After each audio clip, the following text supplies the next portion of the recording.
banana. Okay, it's recording. Yeah, I guess I'll clap when I hear the 3, 2, 1 or whatever. Okay, yeah, me too. And then we'll try this out. All right. Yeah. I'm gonna push the button then.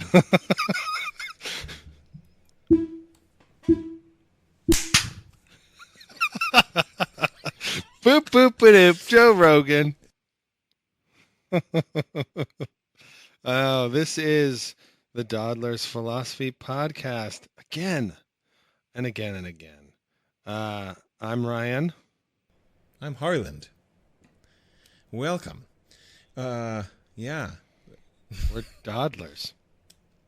Okay, so this today we're going to talk to you guys, whoever you guys are. Can zero be guys? Anyway, we're going to talk about a model of, well, let me just put it out there. I'm not going to screw around. It's called the Chinese Room. I don't know as much about it as Harlan does. And it's an idea that was produced at least published in 1980 or earlier by this man by the name of John Searle, who's a philosopher. And honestly, I don't even know his affiliation. Harlan, you're going to have to, if that's even important, you can tell the world. Berkeley. He thinks it is. There you go. And so we're just going to talk about it as much as we can for as long as we can. And it's going to be fucking mind-blowing and incredible. And everyone will just everyone being zero people will just love it. So without further ado, I think I'm going to hand it off to Harland, or we'll just edit this part out later and I'll just be back talking about stuff. I can tell you're a trained salesman. But yes, we're going to talk about John Searle's Chinese Room thought experiment, argument, paper, Minds, Brains, and Programs from Behavioral and Brain Sciences, 1980.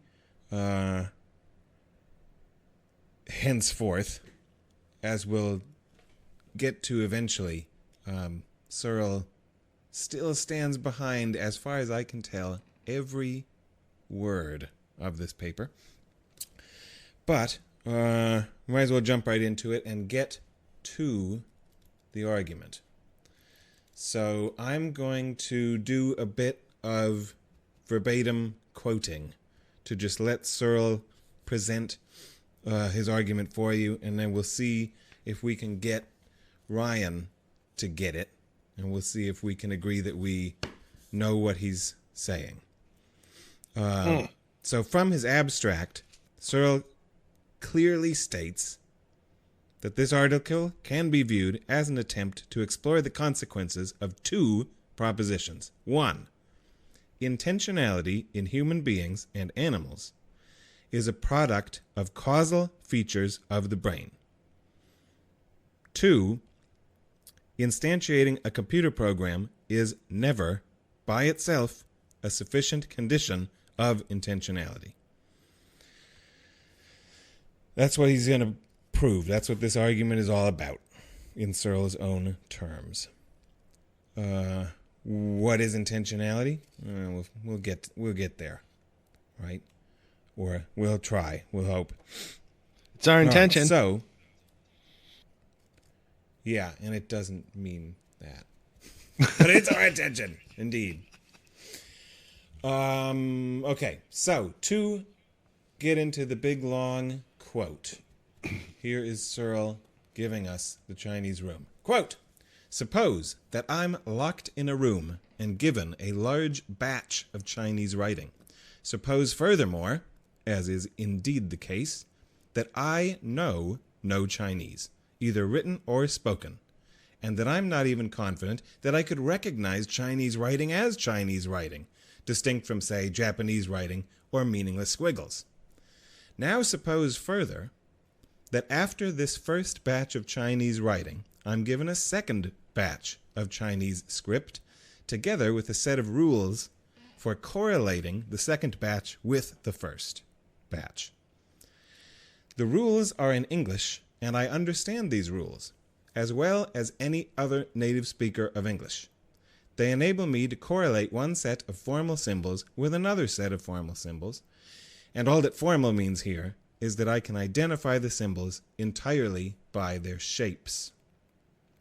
Now suppose also that I'm given a third batch of Chinese symbols together with some instructions again in English that enable me to correlate elements of the third batch with the first two batches. And these rules instruct me how to give back certain Chinese symbols with certain sorts of shapes in response to certain sorts of shapes given me in the third batch. Unknown to me, the people who are giving me all of these symbols call the first batch a script, they call the second batch a story, and they call the third batch questions. Furthermore, they call the symbols that I give back in response to the third batch answers to the questions. And the set of rules that they gave me in English, they call the program. Now, just to complicate the story a little, imagine that these people also give me stories in English, which I understand. And they then ask me questions in English about these stories, and I give them back answers in English.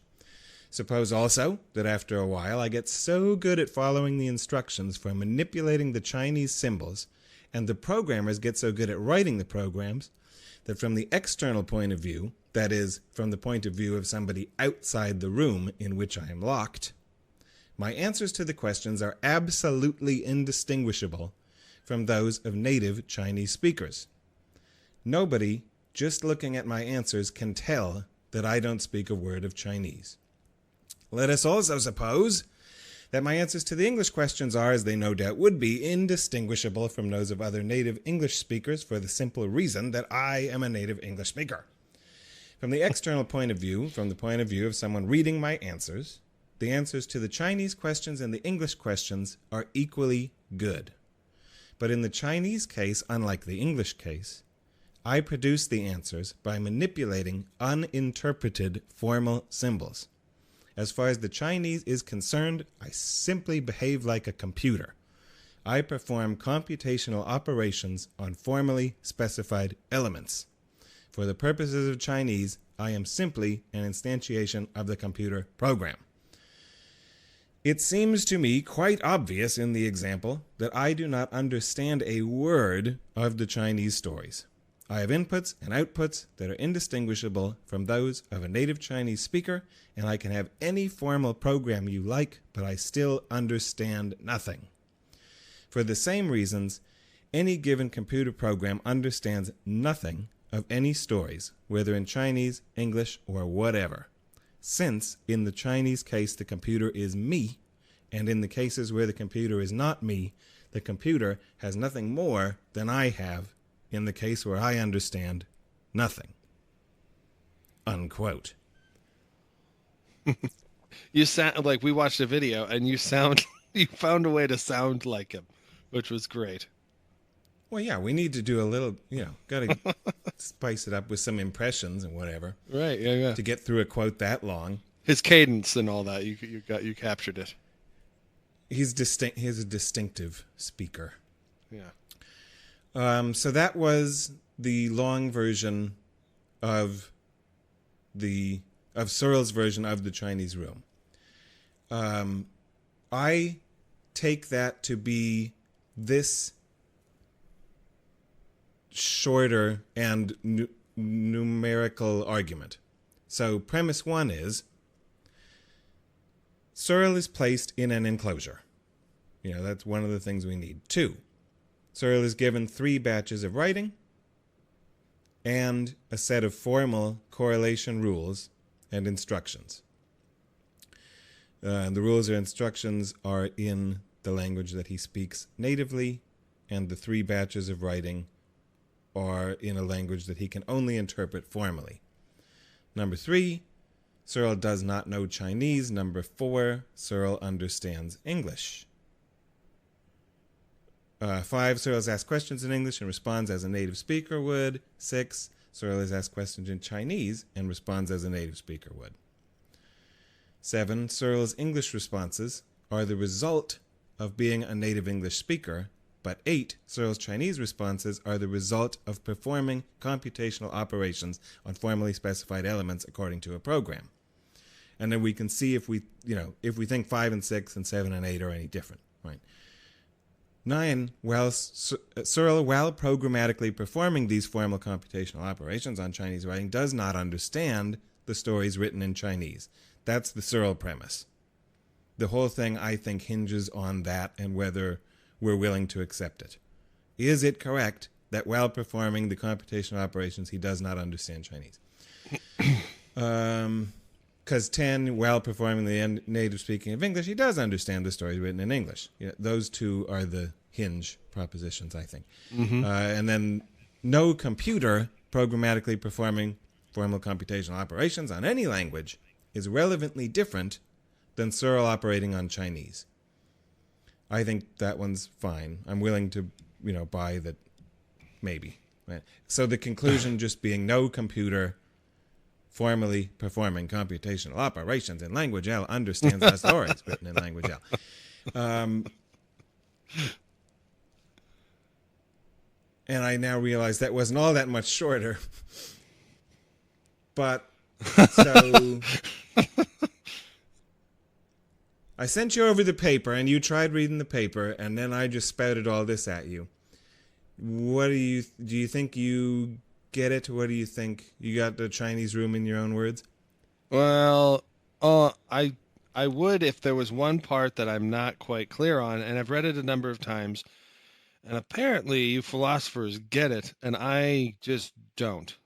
And it is why the batches of symbols or whatever, why can't there just be rules in a whole big bucket of symbols? Like, why can't he just know to grab the symbol that he needs from the rules? Like, why do there need to be batches? What's the significance of a batch? Is it something to do with computers and I'm just being computer illiterate on that, or is it just him saying the word batch and everybody's just following along because they, unlike me, are just like, yeah, okay, find another batch, it doesn't matter? What's the significance of the batches, the 3 batches in the rules? I also noticed the word batch because I had the orthographic satiation experience of reading it so many times that I was like, the word, it started to sound like a weird noise. Right. But I don't think that anything turns upon that particular lexical selection. I don't read anything into that. I thought batch could just mean set, group, chunk of writing, but more than one Chinese symbol. I don't think there's anything about batch that matters. Okay, so it's just what I'm trying to understand, is this many events, or is he abstracting to just, it just could be just one event? Like, he's just in the box. He gets, he has a first batch, which he calls a script, which I'm not sure what he's meaning by the script, but then he gets a story of some kind. And then finally, there are questions, and so I'm not sure exactly. Okay. Yeah, I need to disentangle all of that. I'm not quite sure, like, what is the actual sequence? If you were to make a little video of this, how would it go? Of the event of him in the room. I can give you something for that. So the reasons that we use the word script, story, and questions are 2. The first is that what we are doing is running a Turing test. Okay. And 2, the reason in particular that it's the word script and story is that Searle was writing in response to a particular group of AI researchers at Yale led by Roger Schenck. Gotcha. And those are the words that they used in their article that Searle was targeting.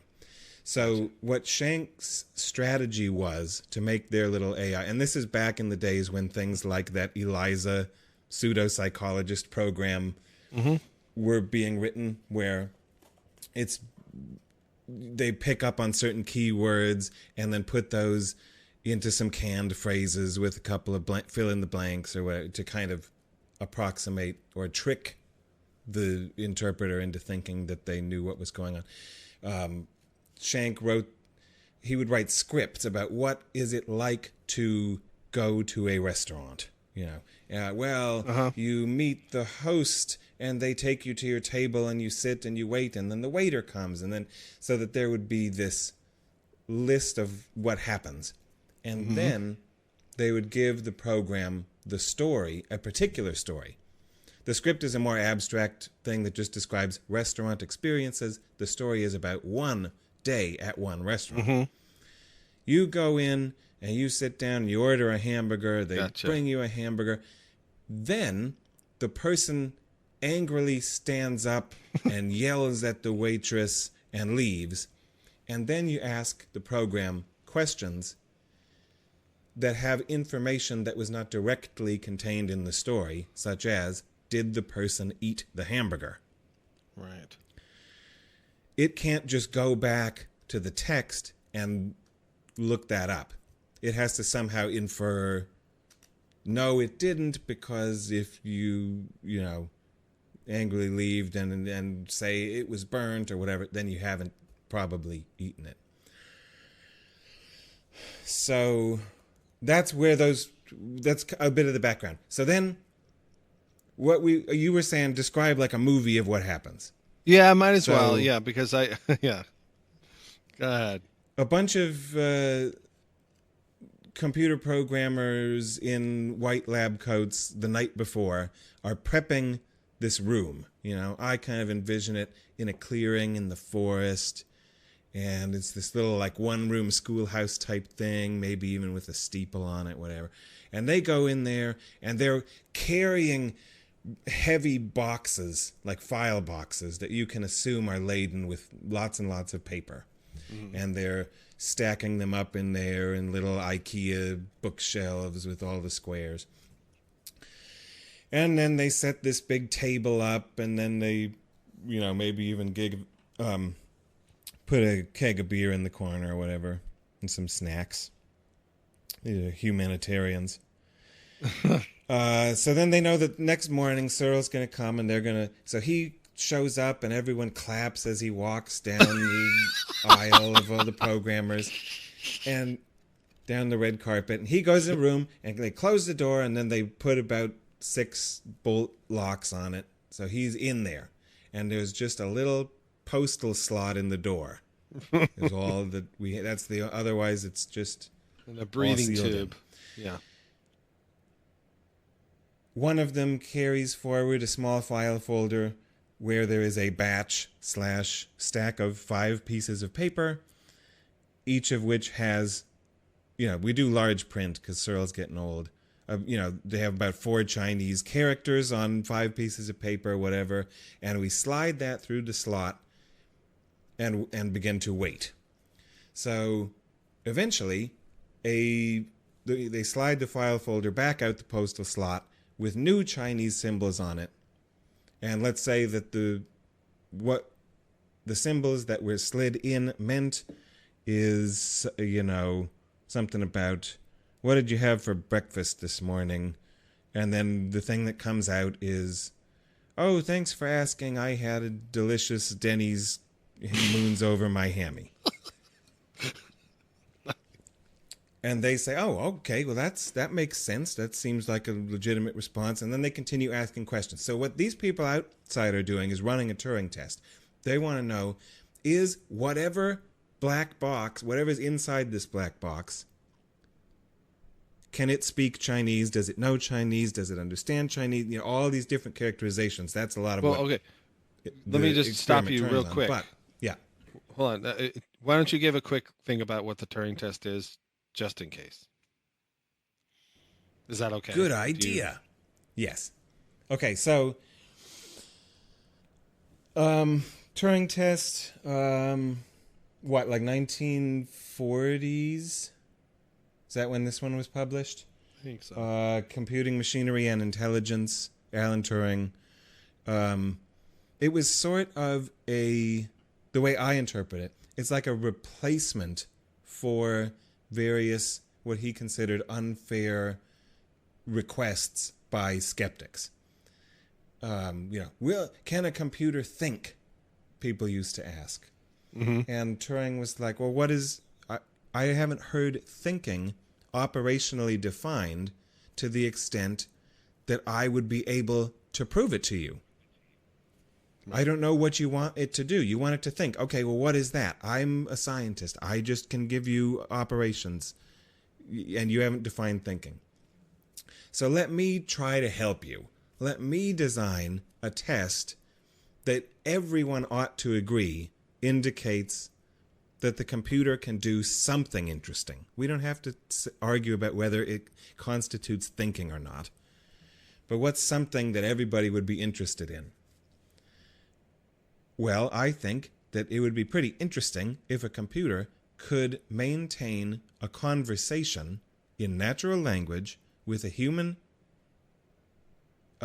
inquisitor for some arbitrary amount of time, say 10 minutes. So the way that this test would run in anachronistic terms, like we usually think about it the way we do it now, you'd come in and you'd sit down at a keyboard and you'd just be doing a typing chat with somebody. And then you'd have to guess at the end, were you chatting back and forth with a human being or with a computer program? If like what we do on Discord. Like what would happen on Discord, yeah, or you name it. If a panel of testers is below some threshold of accuracy at predicting, oh yeah, that's a computer. All it ever did was put back, zeros and ones, or all it ever did was repeat what I said, or it just put out a bunch of canned puns. The obviously computer, Right. But if a sufficient number of the people get it wrong and say, yeah, I'm convinced, I thought that was a person, then that program will have, quote unquote, passed the Turing test. So it's about natural language interactions sufficient to indicate that, as far as I can tell, there's a human on the other end.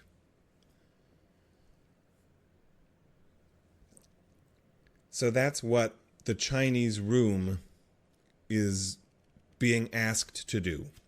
They're sliding in questions in Chinese, receiving outputs in Chinese, and if they are satisfied that they're having a conversation, then something, that, and then that's where it gets hairy. Like, what does that mean? Does it mean that the thing in there understands? Does it mean it is intelligent? What does it mean? We don't know yet. But does it convince the people that it's at least doing whatever humans are doing? That it can have a legitimate conversation. Right. Yeah. Good. Makes sense? Yeah, the purpose of the whole idea, or whatever it's driving towards, that makes sense. I get it. It's about, like you said, but I'll say it in my own words because I'm special too. But it's about, can you distinguish between, a human who understands what they're saying and a human who doesn't understand what they're saying, provided you have the right program to be able to give the kind of responses from within inside the Chinese room. Or if you're just having a conversation. You wouldn't be able to tell. If John Searle's in there and you throw in some English, he spits out English. You throw in some Chinese, he spits out Chinese, and you're like, pretty good. Right. In the Chinese room case, you can put in both. Questions in English, questions in Chinese, and you'll get satisfactory responses. Exactly. You are convinced. You can't tell the difference. You whatever's in there appears to be bilingual. Right. Yeah, totally. Perfect. Yeah, exactly. Okay. So moving on. So what's happening inside the room when that's going on? Yes, this video. Searle is grabbing the file folder that was passed in, extracting the pieces of paper therein, diligently taking them over to the table, sighing, swigging his beer, and getting down to work. He painstakingly looks at the first symbol in the upper left quadrant, or wherever Chinese writing would be. It's still left to right, but it's vertical, right? Whatever. As he does in his videos, he just puts up some squibbles, He's like, that's Chinese. Anyway, we'll get to that later. So then his job is to, and this part is spectacularly implausible, and like I don't think that any of us think that this could be actualized because of how complex Chinese is. But he just looks at the paper, and only because of the shape of the symbol, he's like, oh, I recognize that one. That's in box A74. And he goes over to the IKEA bookshelf and he pulls down one of the file folders and he shuffles around in there until he finds the right one where the rules are, where it says, okay, when you get this shape equals, and then they go over to English. Oh, then go to this box. Grab that box, whatever, and then trace this shape onto your blank paper so that he's got English language words in the room to tell him what to do, but the Chinese on both ends, input and output, it's just a shape. It's just physics. It's formal and nothing more. So he just does that a bunch. He reads all the things, compares them to these other shapes, lets the English rules tell him which shapes to make, and makes the new shapes, passes them out. You get that? So that was the exterior of the Chinese room and the interior. Yep. So then the day ends, and they unlock the room and let him walk out. And they say, John, you passed. And, of course, that dismays him. He's like, what do you mean, passed what? I didn't do anything. I don't know how Chinese... No, whatever was happening in there, it looks like you passed the Turing test. The Chinese responses were sufficient to indicate to us that there was a Chinese speaker inside that room. And then, the magic move comes. Well, I can prove that this is all false. I was in there. And I damn well know that no understanding of Chinese occurred in that room. I was the only one in there. There was no understanding in me, and there was no understanding happening in the corner. There was no understanding in there. So, I have now proven that understanding is unnecessary to pass a Turing test, among other things. I've proven that manipulation of formal symbols cannot give you understanding. Okay.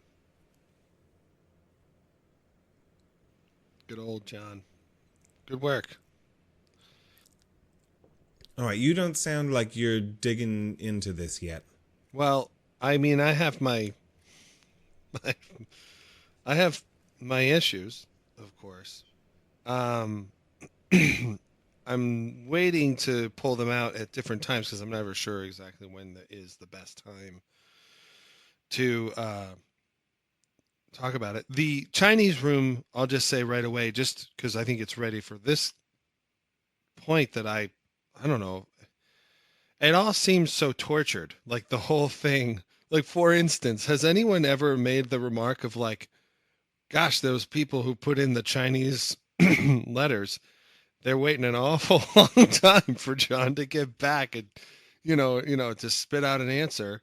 I mean, I know that seems kind of trivial, but it is kind of awkward in trying to, when you're trying, when some analogies slip in nicely, and I think it has to do with because you're able to suspend your disbelief about certain aspects of it. Because you're like, yeah, I get it. But this is just like, I'm totally like, as you say, like he's taking a sip of beer, he's sighing, he's sitting there like trying to match letters, and he's got his little English rule set, and like it just seems to me like it's just all very tortured. I don't know how else to describe it. So it's an interesting idea because everybody, I mean, we were looking at the paper, Minds, Brains, and Programs, as we were just talking before this.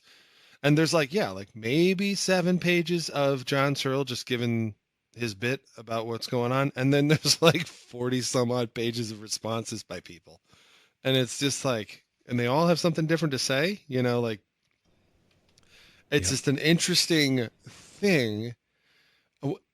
I mean, it's almost like a psychologist could study like how people respond to certain ideas or something. Like it's all very tortured. He did something, and that's it. This is kind of going a little meta because we're not in the idea right now. But clearly, he did something with this idea to make everybody respond, whether it was positive or negative or neutral.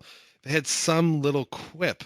There's like I read lots of ideas out there, and I'm like, yeah, whatever. Like, what is it about this one? Is it him? Is it the idea? Anyway, I don't want to get too far off any agendas we may be trying to pursue. But it's still, to me, like, I'm not chomping down on it because these things are like snags, and I'm just, there's a lot of slack water now because like things are getting slowed up by all these snags. And it's hard for me to just, like when I asked you about the batches and stuff, it's just like, Jesus Christ, why, it just seems like there could be a simpler way to talk about it. But again, I'm glad that I asked you about defining the Turing test, because I think we call it the Chinese room, but isn't this just John Searle's version of a Turing test where, in the end, you still don't get thinking or whatever, understanding, and we'll get into that in a bit, I'm sure. But yeah, I'm not, and again, I'm a total like plebeian when it comes to this idea and its history, but just off the cuff from, what I'm reading and hearing and seeing and all that kind of stuff. It's a little, it's just very tortured. Anyway. That is something about which Searle is asking you to suspend your disbelief. That's part of the, this is a superhero movie, whatever. Yeah, he can stand and take the force of his son over his body and hold open a thing to make an invincible hammer out of stone or what. Yeah, you just have to buy it. This is something that he can do. Right. In a reasonable amount of time. I agree, and many of the respondents did point that out as well. Okay.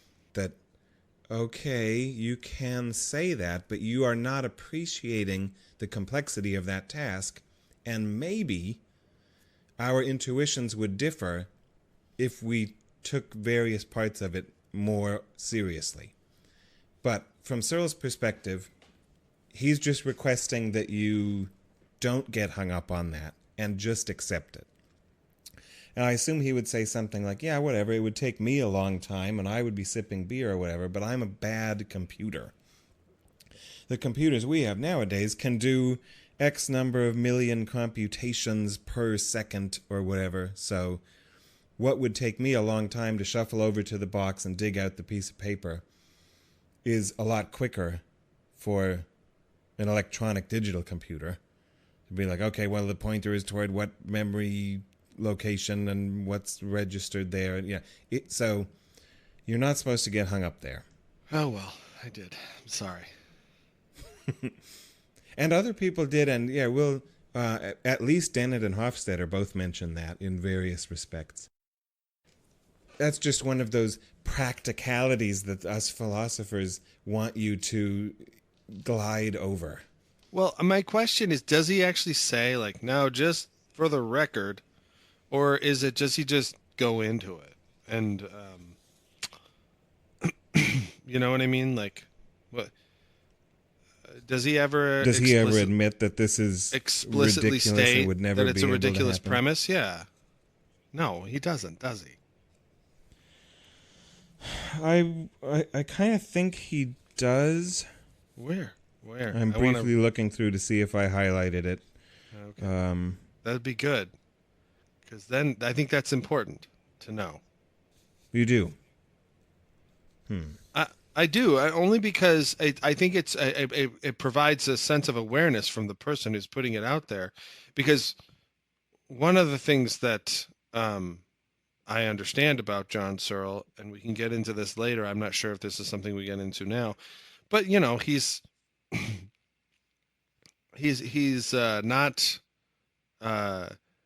not taking things in and re-examining as much. So at least if there's something at the outset where he's like, here's an example. What a lot of the times, after Darwin published On the Origin of Species, people had all these criticisms and left and right.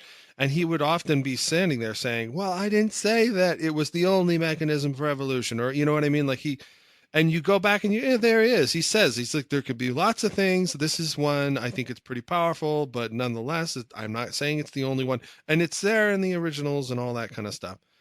So could someone like Searle be like, hey, I didn't, say that, or does he respond to that and say, on, line 49 of paragraph 3 or whatever, like that's what I'm wondering. I don't know if that's more important to his character than it is important to the idea. So I guess we can move on. But I just think that at this point, it sounds to me like John Searle and the Chinese Room are married together. They're not going separate ways. They're staying together. Yeah, he's still riding his horse. That's for sure. Right. There's not another person who's like made it their life's work to like argue on his behalf or on the behalf of the idea. It's still him, right? I mean, he's still the one going to Google Talks in 2015 or whatever, giving the same old spiel. I'm unaware of anyone who's taken up the mantle. I'm sure there are many who buy into the argument, but I don't think there is an influential progenitor. But I think we should just stipulate that he's okay admitting that it's implausible. Okay. And that he doesn't think we could actually do this. It's intended just to be a thought experiment. Well, no, yeah, and he does say the whole Gedanken experiment or whatever. And that's all fine. But even Einstein's Gedanken experiments, although they seemed ridiculous, they were all quite kind of plausible. Like they all had this like, oh yeah, you're falling in an elevator. And no one's going to be like, that's preposterous. But like him having to go and do this kind of stuff, it just hurts our brains, I think, to sit there and be like, okay, yeah. So someone gives you something, they wait half an hour while you figure out how to, get the right response back. You know what I mean? It's like it trips you up. Whereas a good Gedanken experiment, maybe that's all it is, just a bad Gedanken experiment.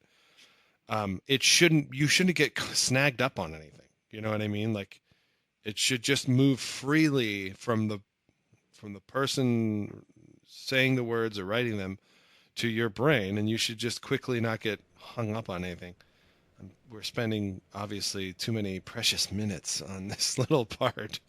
I just had to clarify for the record. Part of that can be the listener's fault, I think. I mean, in general, I'm not sympathetic to Searle or the Chinese Room thought experiment. But in this case, I guess I'm on his side. I'm willing to say that it's a legal move to say, well, whatever, Ryan, just pretend you could. Okay. Or what, All right. do some kind of time dilation, Star Trek shit, and just make it so that as far as the people on the outside are concerned, so maybe they put the folder in there and then the Chinese Room is a spaceship and it shoots off and goes near the speed of light and returns. It's the opposite. Even more tortured than before. However it works, but so whatever. that... Yeah. I'm with you. The people outside think that the answer came fast enough. But yeah, so what does he think about what's the point? What is this Gedanken experiment thing? Another mini quote from the paper is, one way to test any theory of mind is to ask one's self what it would be like if my mind actually worked on the principles that the theory says all minds work on. With that in mind, let's consider the following Gedanken experiment. So he thinks that is methodologically acceptable.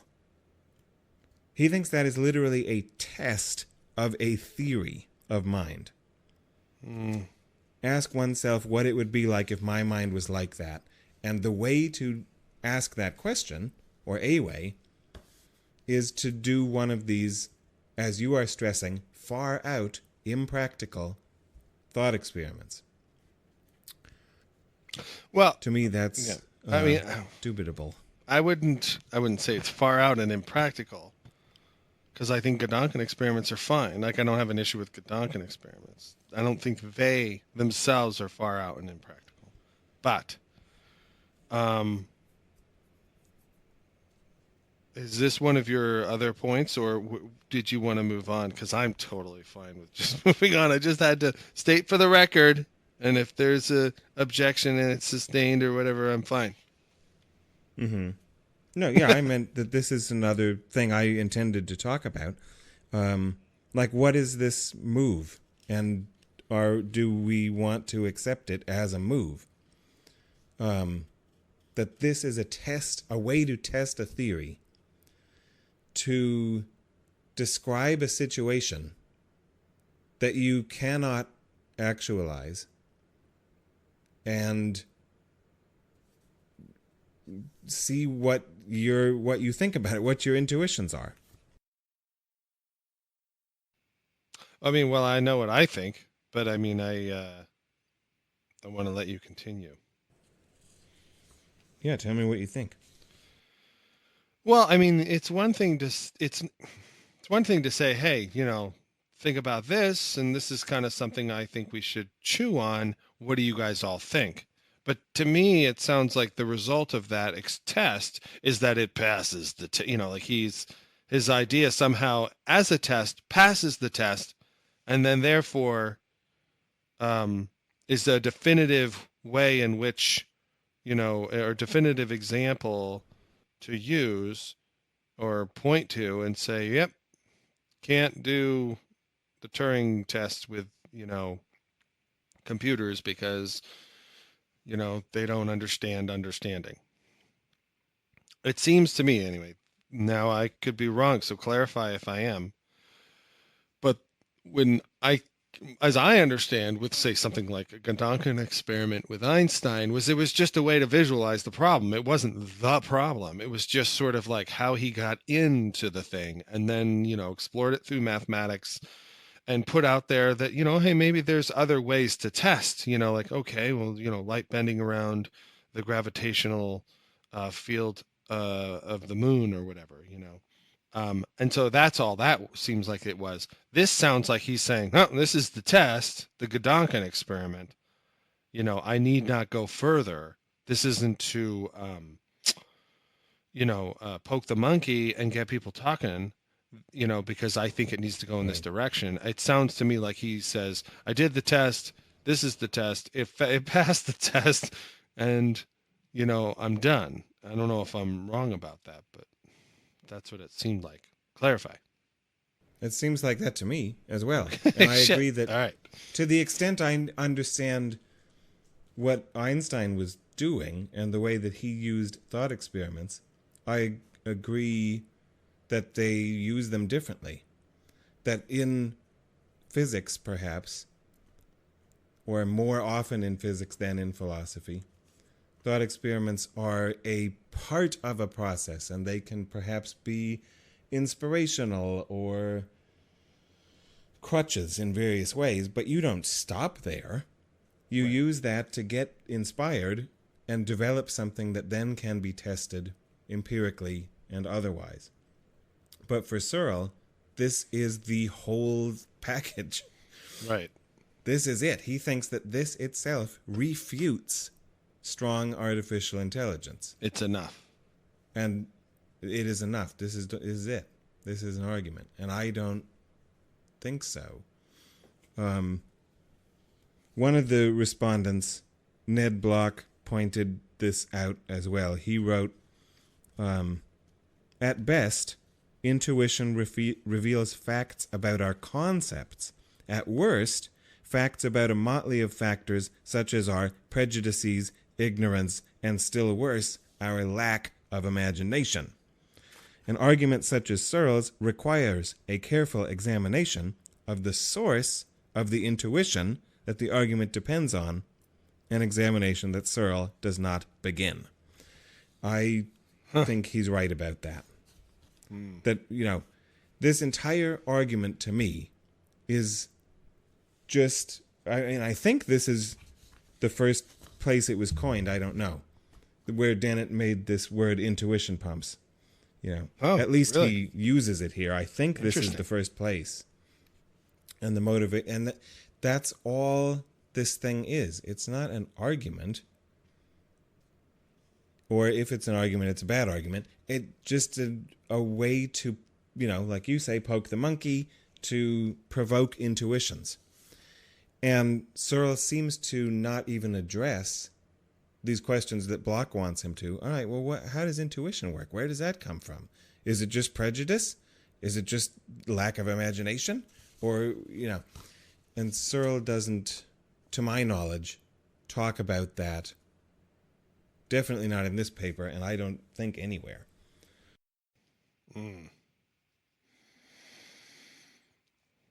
Yeah, it's a. Yeah, I guess I don't know. Is this the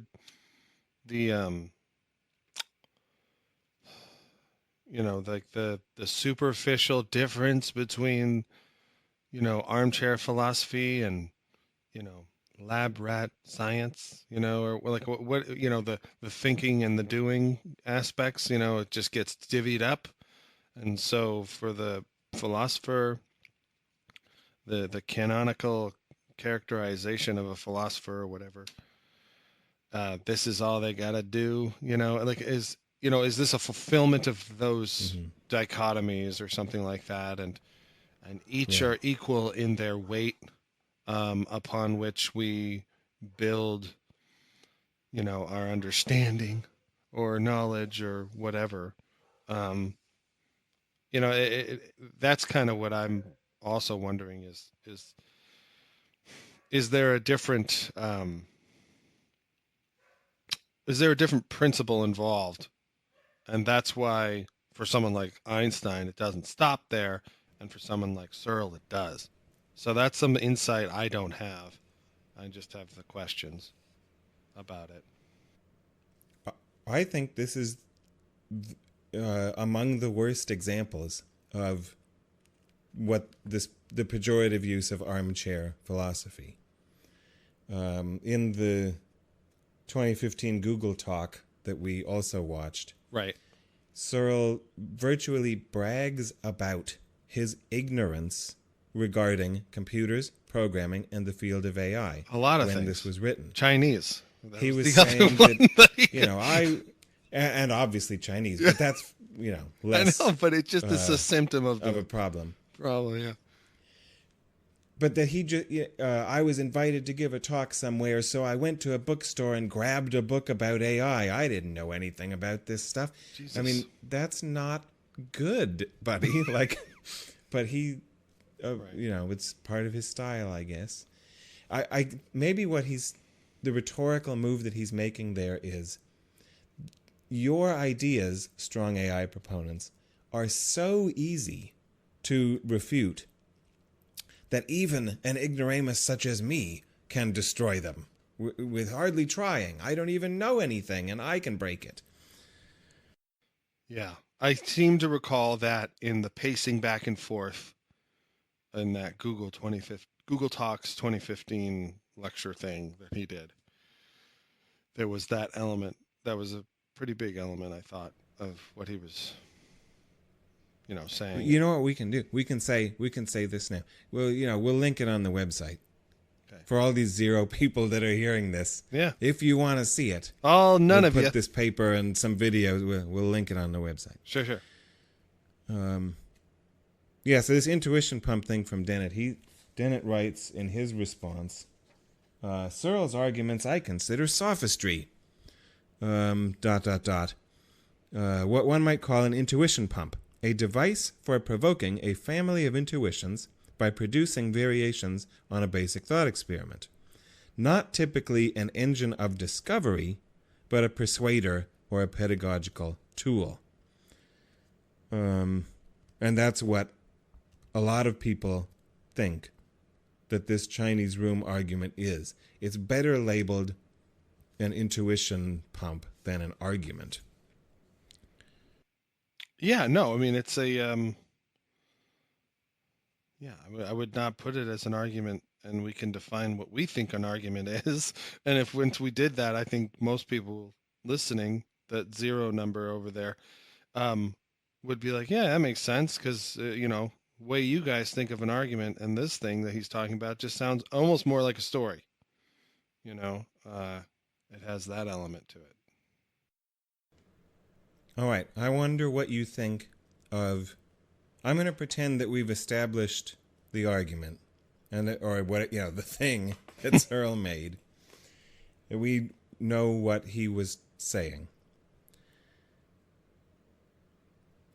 The first response, and I think the most popular response that he's received since, is what they call the system's reply, which runs in brief, well, yes, Searle, your whole conclusion is a non sequitur because nobody thinks that you inside the room are the sort of thing that would understand Chinese.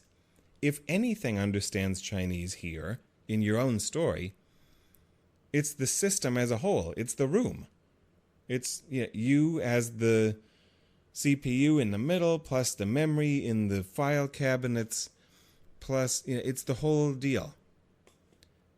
The way Dennett phrases it is, my brain doesn't know English or doesn't speak English. I do. And whatever, then we get into, again, hairy questions about what is a personal identity or what's an I, what is this thing? But whatever it is, it's not just some of the neurons and chemicals in there. It's the system. Yeah. What do you think of that one? I mean, well, it just sounds, kind of riffing off of the Dennett thing. I don't think you have to go all the way to like the whole organism. It's just the the neural circuit, right? You've got, the brain by itself. It's also relying on all the other components in the ear and, like it's relying on various anatomical features that aren't exactly nervous tissue. And so you have not just simply neural networks, but you have a whole set of apparatus, or what's the plural for apparatus? Is it apparati or apparatuses? But you have a whole bunch of stuff that's, of course, co-evolving and all that kind of stuff. We're Dawdlers. We say stuff. We say things. Anyway. To me, you don't have to go all the way to the whole organism because, you just need the components, maybe you can go the whole organism. Certainly you're going to need the oxygen and the blood and all that kind of stuff pumping and moving, and the heart's going to be involved. So maybe then it is correct. But in the more like focused areas that are activated,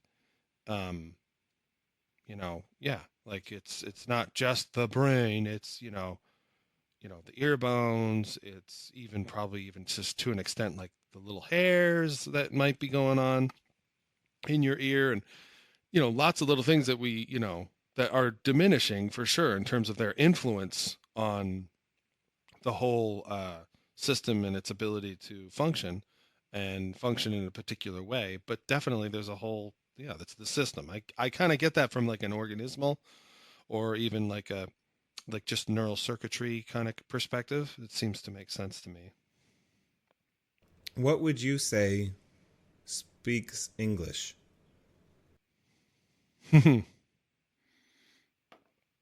That's a great question. That's why we're here. If you don't go the Dennett route and say I do, or you don't at least say, well, an organism does, this organism. I mean, you could. I don't know. I'll put it out there though, and all 0 members of our audience could listen and say bullshit. But I would wonder if, like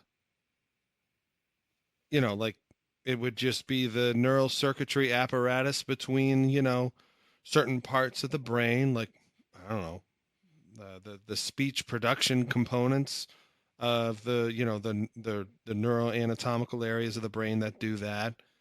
whichever ones are doing that.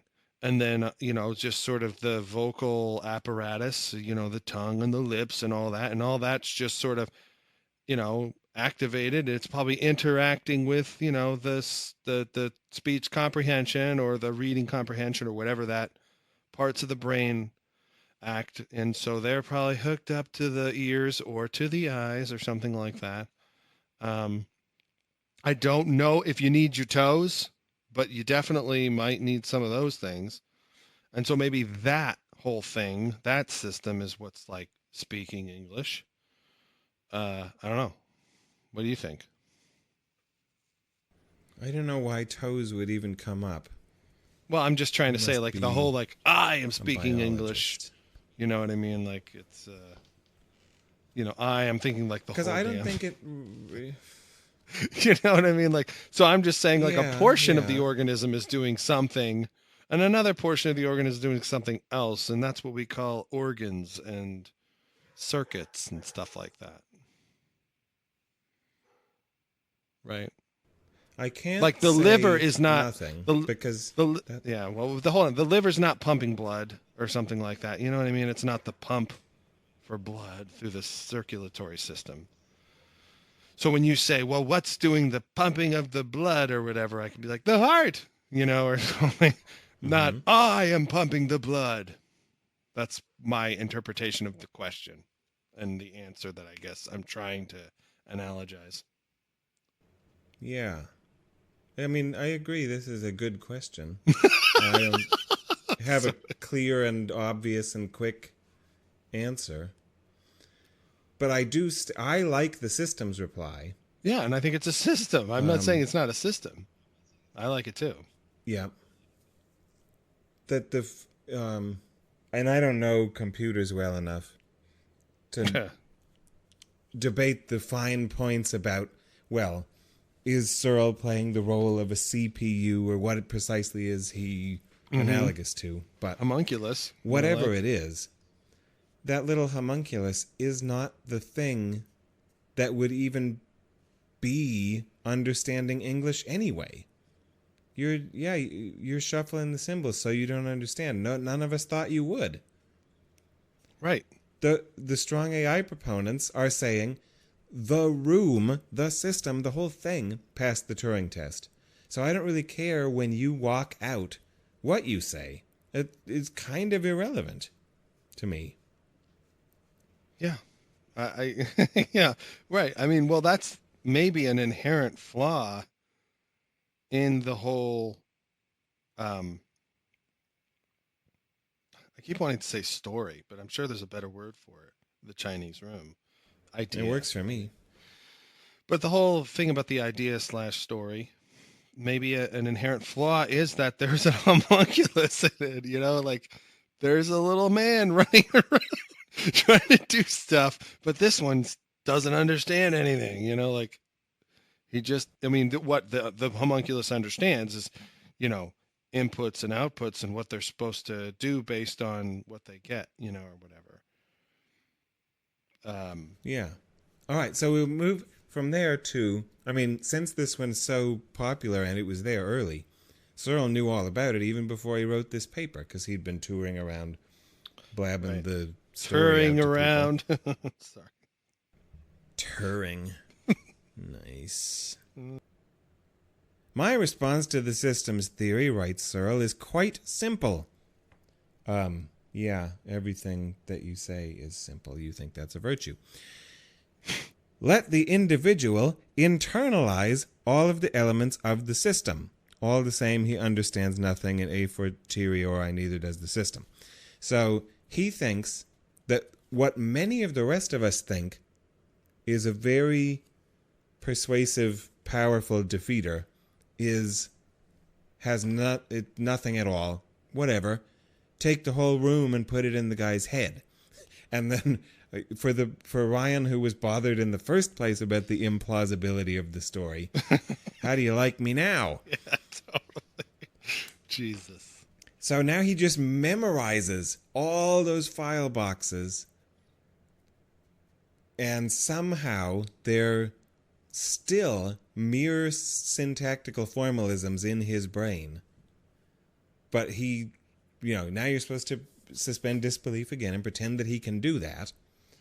And that now when verbally asked questions in Chinese, and he, in real time, verbally responds in Chinese, that we're still supposed to buy, well, yeah, I was just using some kind of subsystem of my brain, and that still doesn't know Chinese. So, and this isn't where Dennett's response was going. He said things like, okay, let's twist the knobs of this intuition pump, John. So how robust are your responses to Chinese situations? Mm-hmm. Say you're working in the bank and the robber comes in and says in Chinese, "This is a stick-up," and you immediately stop what you're doing and raise your hands and look scared. But then when someone in English asks you, "Do you know Chinese?" you still insist, "No, I don't," while you still stand there in terror and let them rummage through your cash drawer. Right. What kind of schizophrenic are we supposed to allow? I mean, I don't know. I think that one is impactful to me. Say that you've got Searle standing there, the one who has internalized the Chinese room, and an English speaker asks him, "Do you speak English?" And he's like, "Yep, natively." And then the English speaker asks him, "Do you speak Chinese?" And he's like, "Hell no, I don't know a word of Chinese." But then a Chinese speaker asks him, "Do you speak Chinese?" And in Chinese, the very same dude standing there says in Chinese, "Of course I do. Can't you hear what I'm saying right now?"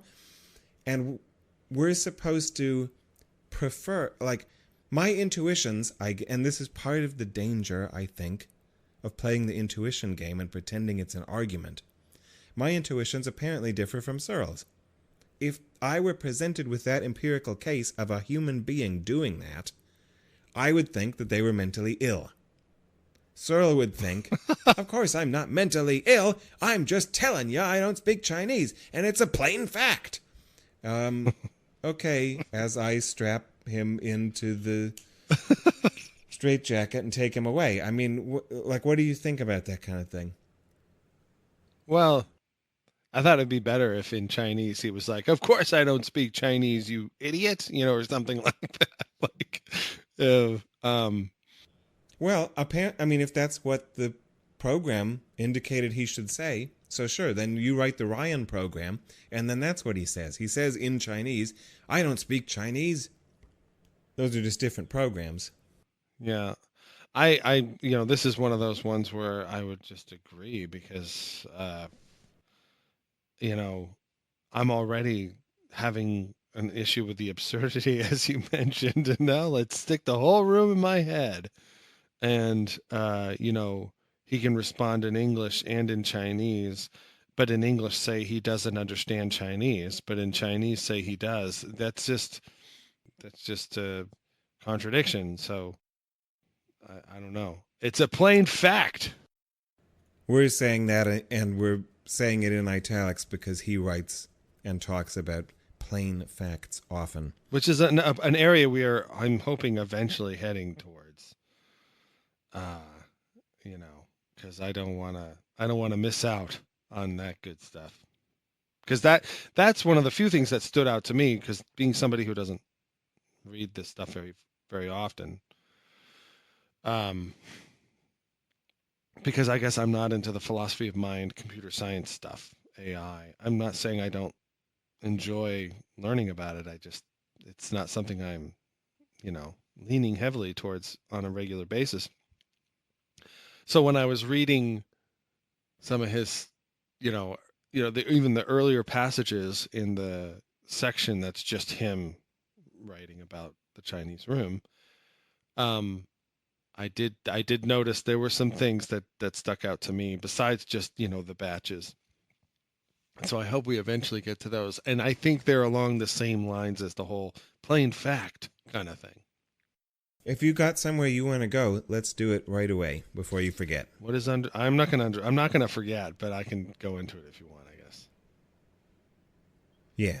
What is understanding? Like he's got two things that he thinks are obvious. What is understanding? It would be my one, and then what is an explanation? Because he puts those over, no, repeatedly anyway, in italics, so they're important. And those are things that I would think because you put them in italics. I mean, I get that they're for rhetorical emphasis, but I also kind of, I guess maybe just hope or wish that they're provided a little more substance than just simply italices. Mm-hmm. Yeah. So yeah, let's talk about this. Okay. I had the same problem, or a similar problem, or an expansion of the same problem. I even had a running list of key terms that I felt stood in need of definition. And only one of them was, by the end, I satisfied, and even then only partially.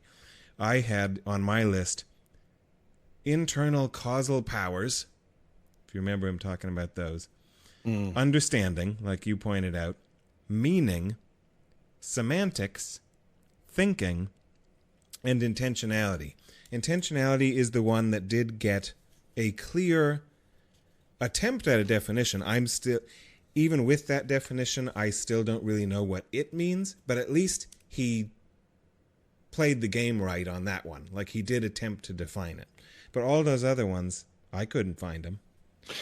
So, first off, my exposure to philosophers is primarily philosophers of science. And I don't know if this falls into philosophy of science or not. I don't know if there are different customs and different branches of philosophy. I just don't know. But I would say that most of my exposure to the work of philosophers of science is that they will give an attempt to, anything that's an important word one way or the other, they will give an attempt to define it. Like if you go and you're reading through and you're like, God, did they define it somewhere? And you go and look, you'll find it. It's not maybe a hard definition in the way that one might think of with like a Oxford Dictionary type definition, but there's something said that you can glean and say, yeah, these words strung together, I would call as much of anything a definition of this important word that they're using.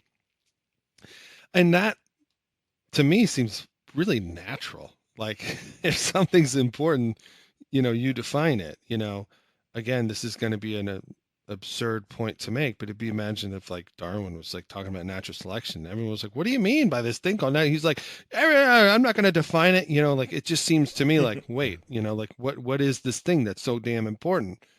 And to me, I guess I just naturally think that when just looking at, really does understand Chinese is in italics, understands how is in italics. Like I'm just looking and I see it, and so it seems like an important component of this whole thing, this whole idea of the Chinese room. And so, and I see we often attribute quote unquote understanding and other cognitive predicates by metaphor and analogy to cars, adding machines. Like what is understanding in quotes? Like he says it multiple times in the same passage. And that I'm not saying he's a stupid moron, blah, blah, blah. I'm just saying help me understand what you're thinking, like about what is understanding. And if it is just textbook definitions, then we can talk about that. But that's another issue, like the one where I got hung up on the kind of absurdity of him getting some message in a box. It's like he doesn't know how to do Gedanken experiments and he's not doing definitions. And I guess it's sort of frustrating as somebody just reading this stuff. I don't want this to be like the takedown of John Searle, but it is kind of it's just frustrating because there's, like we said in the beginning, there's like 40 pages of responses to this one idea. So that's another issue entirely, but yeah. Well, sometimes a takedown is what is warranted, But yeah, in general, would you not say, I would, that definitions are important to what we call philosophy, right? That, or if you say you talk to a philosopher at the party or something, what is one of the annoying traits that they tend to exhibit? Well, that all depends on what you mean by X. You know, they say that all the time. Or they're like, well, what do you really mean by the meaning of life? Or, you know, the philosophers are always asking for definitions. Mm-hmm. So it's all the more lamentable that this particular eminent philosopher doesn't appear very interested in them. And I think you're totally right to pick up on understanding as one of them. Another quote that I think summarizes the thesis statement of the paper is, whatever purely formal principles you put into the computer, they will not be sufficient for understanding, since a human will be able to follow the formal principles without understanding anything. That's the point of the paper. Understanding occurs in it twice.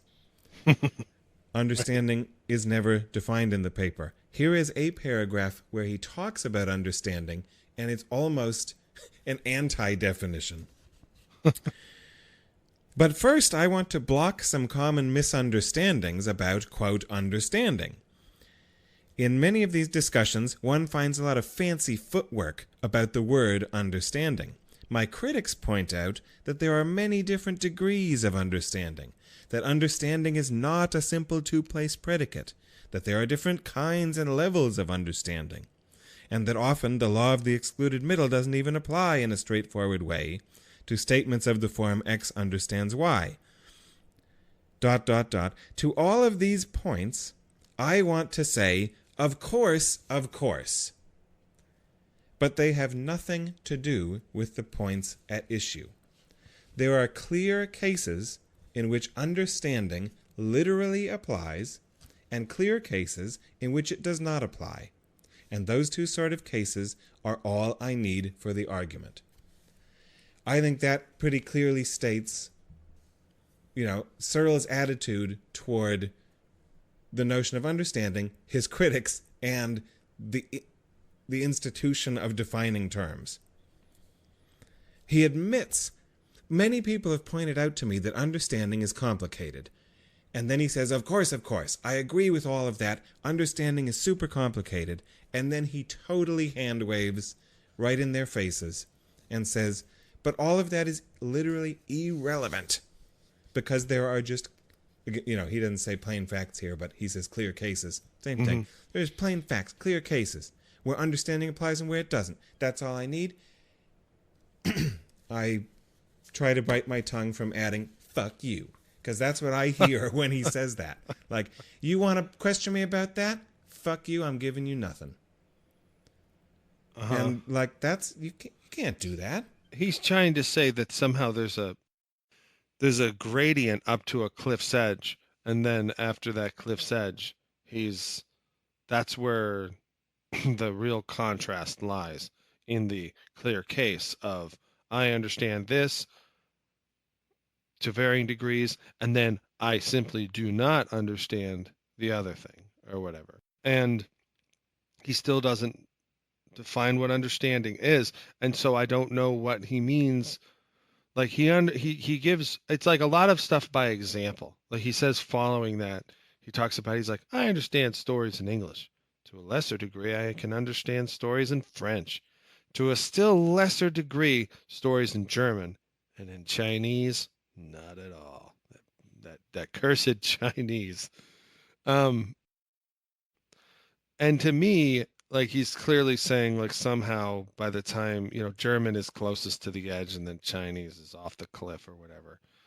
And I'm still like, what is this a gradient of? Is it just like, you know, it feels like it could be anything, you know, understand what, you know, like what, how is it that you're understanding, I guess is my, and I don't know. I mean, maybe it's just that this paper is just a common write-up, and maybe there are other places where he's like, understand means, but it would seem to me like relevant to any time you're writing this that you put in what you mean by that, because it seems really, really, really important.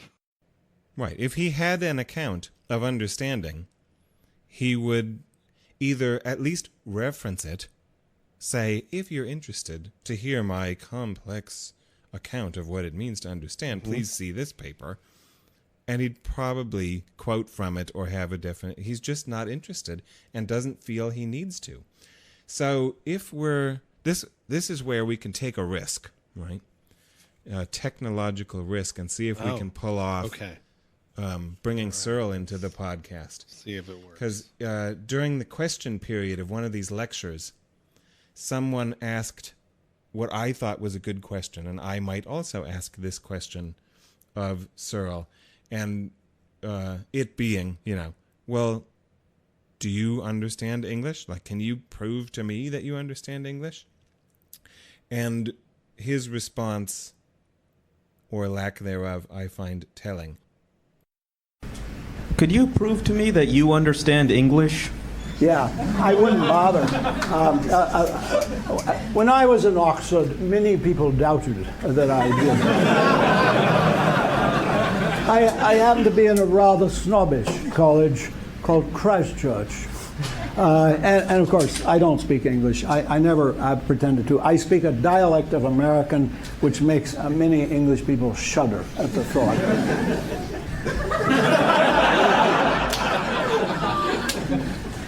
So you said you understand English, but how do I know you're not just a computer program? Yeah. Well, it's the same question as raised, and the answer is all sorts of ways. If it got to a crunch, you might ask me. Now, I might give a dishonest answer, or I might give an honest answer, but there's one route that you don't want to go, and that's the epistemic route. The epistemic route says, well, you have as much evidence that the computer is conscious as that we have that you are conscious. No, not really. I mean, I could go into some detail about what it is about people's physical structure that makes them capable of producing consciousness. You don't have to have a fancy theory. I don't need a fancy theory of neurobiology to say those are your eyes, you spoke through your mouth. The question was an expression of a conscious intention to ask a question. Believe me, if you are a locally produced machine, Google is further along than I thought. But clearly, you're not. Attempt to answer number one was to joke it away. I don't really speak English, I speak American, ha ha ha. All of his jokes are also very repetitive. He uses the same ones at every lecture that you look at, which, again, might tell you something. Anyway, so first he just totally ignores it, brushes it aside. The person insists a little bit more. And his second answer is, I can prove it in all sorts of ways. One of the ways is that you could ask me. How many times have you done this, John, by now? That's the whole thing. Like, Ryan and I just went through that, and I'm sure everyone else has gone through it. That is insufficient. We can ask in Chinese if the guy who has memorized the Chinese room inside of his head, we ask him in Chinese if he speaks Chinese, and he says yes in Chinese. So obviously that's insufficient, and I think he even realizes it. He says that at first, then he's like, oh crap, well that's not going to work. I guess I'll say some more. And again, literally waving his hands as he figuratively hand waves over, well, there's all kinds of complex neurology and bio and whatever, but I don't have to prove it, and I don't know how to prove it. And then he just, again, begs the question and restates the thesis. By asking me that question, you have already intended to speak English, and you know that I'm speaking English, and you wouldn't ask me if you didn't know I would, and he just restates it. So, yeah, you don't want it to be a beat up on Searle session. I'm attempting to look. We're looking around like, come on, what do you got for us? And to me, that attempt at an answer of this direct question was an F. Jeez. Yeah. Not even a D+. Yeah, it's I don't know. I mean, yeah, it's an interesting thing because, then you start embarking into like motivational territory. And once you start getting into the motivations of human beings, as you have noted before, get a little charitable. And so I start to go, oh Christ, I mean, either he's in this instance just simply not answering the question, which, I mean, I have done my, I won't say fair share, but I have done presentations, been asked hard questions, had to answer them, hoping that I was answering them right or well, but also hoping not to be bullshitting or whatever. But I don't really know. There's no recordings of it, of course, that I know of. And, I either he's been at this for so long and that's just evidence that he's like got a really big ego, or it's evidence that he's just responding out of some kind of panic or fear. And that to me, I don't want to like poke at that wound. You know what I mean? I even though zero people are going to ever hear this, but still, it's nonetheless one of those things. And I don't know. I if that is the case, then I just feel sorry, and I don't like to pity people because I know people don't like to be pitied. And well, that's I'll take that back. Some people I think love to be pitied, but I'm guessing just in general he might not. So it's a hard one. It's like what do you do now that this person is kind of just it's just I don't know. Like, did he run this by enough close friends first, and they were like, wait a minute? Or did he just go right out into the world and, it was, some philosopher up against some computer scientists. And so there was just enough disconnect that he was just like, I don't know, but then his philosopher colleagues were like, what?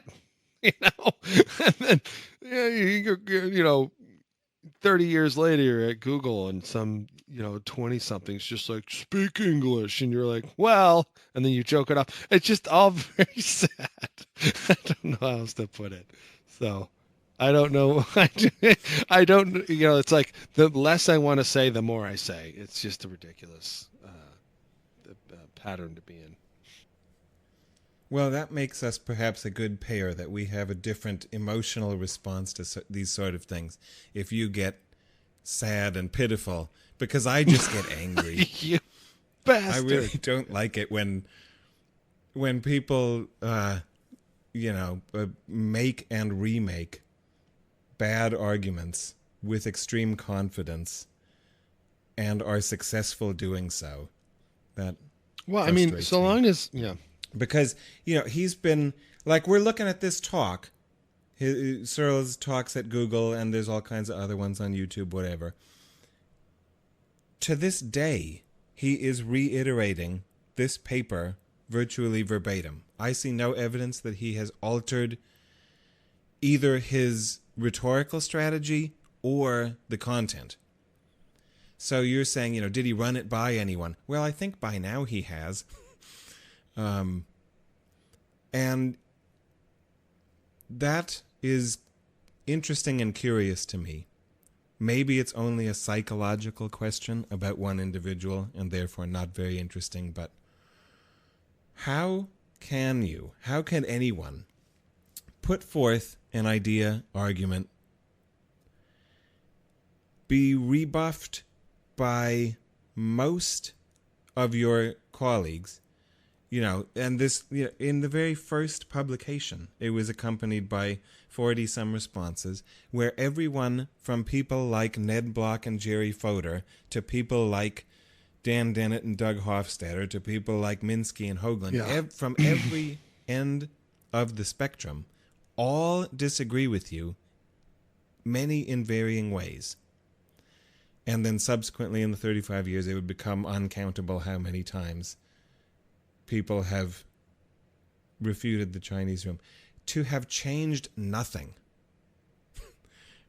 How? What? How? Who are you? Well, then, I mean, is this podcast about the Chinese room, or is it about John Searle?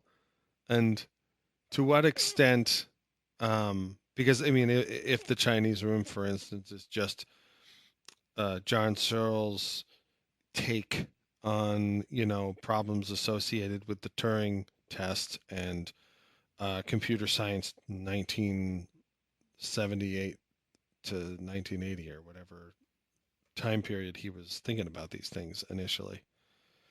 What is it about? Is it about the idea, or is it about this guy and his psychology?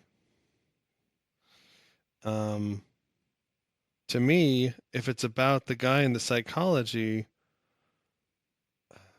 that's, I don't know. How much time do you want to spend on that? I mean, are we biographers here? And if it's about the idea, if it's been refuted even way back then, why are we still talking about it? Is it just simply because he keeps going out there, or he has enough friends, or there aren't a lot of ideas one way or the other about strong AI or something like that are out there that, the public can, or roughly, quote unquote, the public can kind of digest or consider or think about? Like, is it a dearth of ideas? Is dearth the right word? Is it a lack of ideas in that particular area, or what is going on? Why is this a phenomenon? Okay, there's another good question, and I would like to talk about it in at least two different respects. One, why are we, literally you and I, on Dawdlers Philosophy Podcast, talking about it? And the question, why is it, the Chinese room, paper and argument, talked about as often as it is? It's still taught in most, as I understand it, philosophy of mind courses, the ones that I've been in included. And, he still gets invited to Google and, so this is an idea that many people talk about a lot of the time. Why do they and why do we? So I think we should start with why is everybody else? Because when we get to us, then we'll move on to our next topic. I have an irresponsible theory about why it might be so popular that I don't have any support for. It's just a story. You like stories, though. There are a lot of hours that a professor / teaching assistant, whoever they are, whatever their title is, needs to fill. They're like, I've got all these gaping codfish sitting in these chairs that paid the big bucks to come here, and I need to put something in. But I've also got stuff to do, and my kid is annoying, and my dog has to go out, and there's a barbecue next weekend that I'd rather be at, and I need my lesson plan completed. What is something that is already imminent and is easy? Like, I can understand it. In fact, I can even refute it. So, all right, I'll just grab the Searle. That's a canonical piece. And, we can talk about that, and then I can make myself look really smart to all the co-eds of my preferred orientation. Like, oh yeah, look at this guy tearing up a big famous philosopher. Well, it's easy to refute, it's easy to explain, and because of various institutional contextual factors, it gets bonus points. So, just quickly, John Searle is the whipping boy of adjunct professors everywhere. Oh, is that something Google has provided you? I came up with that one. Oh, that was your own coinage. Oh, nice. Yes. That could be the title of some clickbait right there. Yeah, I mean, I was just summarizing your point. So that's just a story. I have no idea how often that plays into it. but I'm guessing it affects to some extent the So that's one popularity. hypothesis. Do you have any you'd like to say about that, or should we just talk about make an excuse for why we're adding to this problem? Well, I kind of alluded to it, I guess, in my questiony stream of consciousness shit. And it was just that, for whatever reason, this is said to be delivered or whatever. It's simple, and it's something that, somehow, because of its simplicity, is able to remain entrained in people's, thoughts or whatever. And so amateurs and professionals alike can discuss this idea. Are there any, any other, I mean, obviously there's the Turing test, there's that, and this is a kind of redressed version of that in some way. The Chinese room, that is. But then what else is there? What are the other ideas? Am I missing something? I mean, would you just be able to just off the cuff throw out a whole bunch of ideas related to artificial intelligence and computer science that are just as famous or just as easily, pulled out of the pocket and examined, by, pseudo intellectuals everywhere? What is it? And I kind of wonder if it's just this idea of simplicity. And, to some degree, the aesthetics of it, I think. He wasn't talking about the Swahili room. He was talking about the Chinese room. And for some reason, Chinese is in American, the American,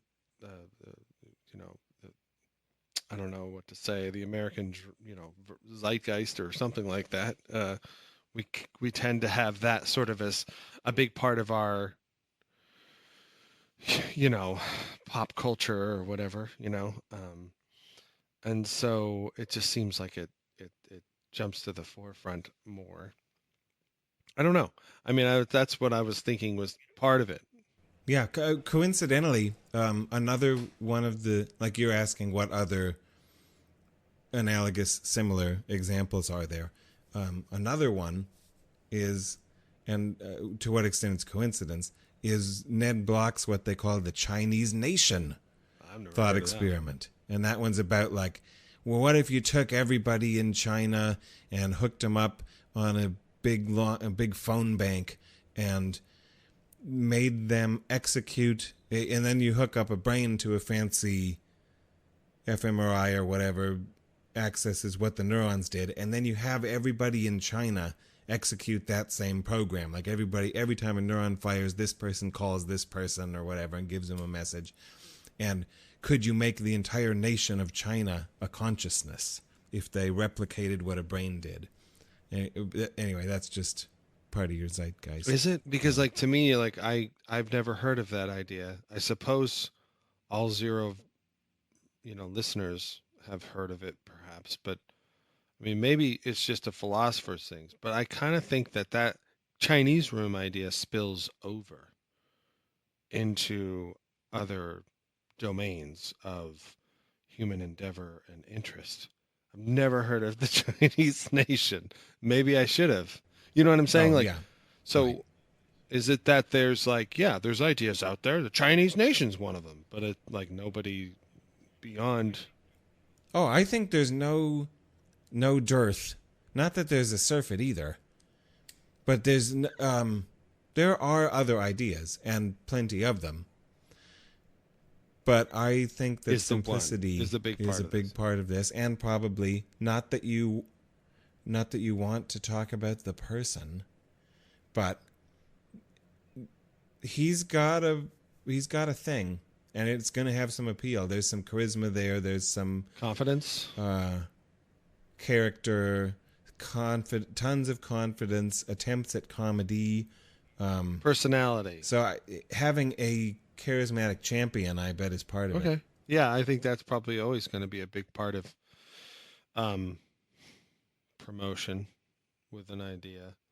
One of the things I always heard of, and again, I didn't have a lot of a lot of philosophy in my education, but I always heard about this one, and I always heard that there was a period of time where, people would be throwing, their issues with his idea, this Chinese room idea, at him, and he would just be like sitting back with his arms crossed, smiling, at the people who are like, "You're wrong, and here's why," and he'd just be like, "Nah, I'm right."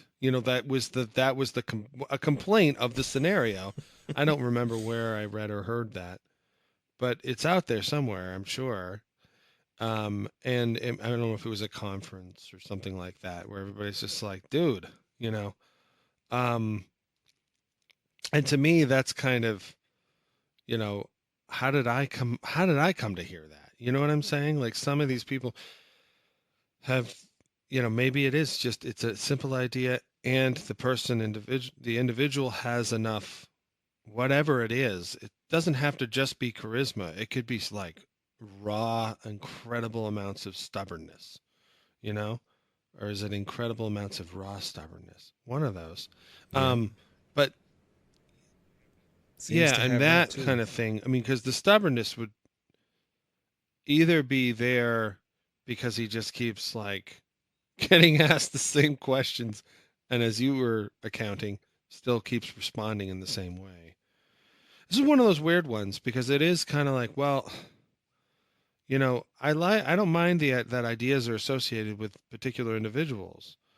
That's okay, even though not always are the ideas themselves the individual's own, ideas that they themselves came up with or whatever. But this is a weird one because no one likes this person's idea, and yet maybe based on who they are, the idea, persists.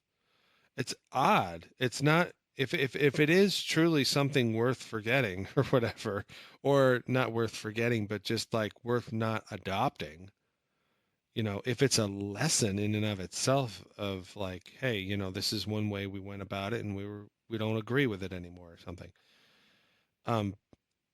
It's just an odd way to go have it persist, almost in the positive.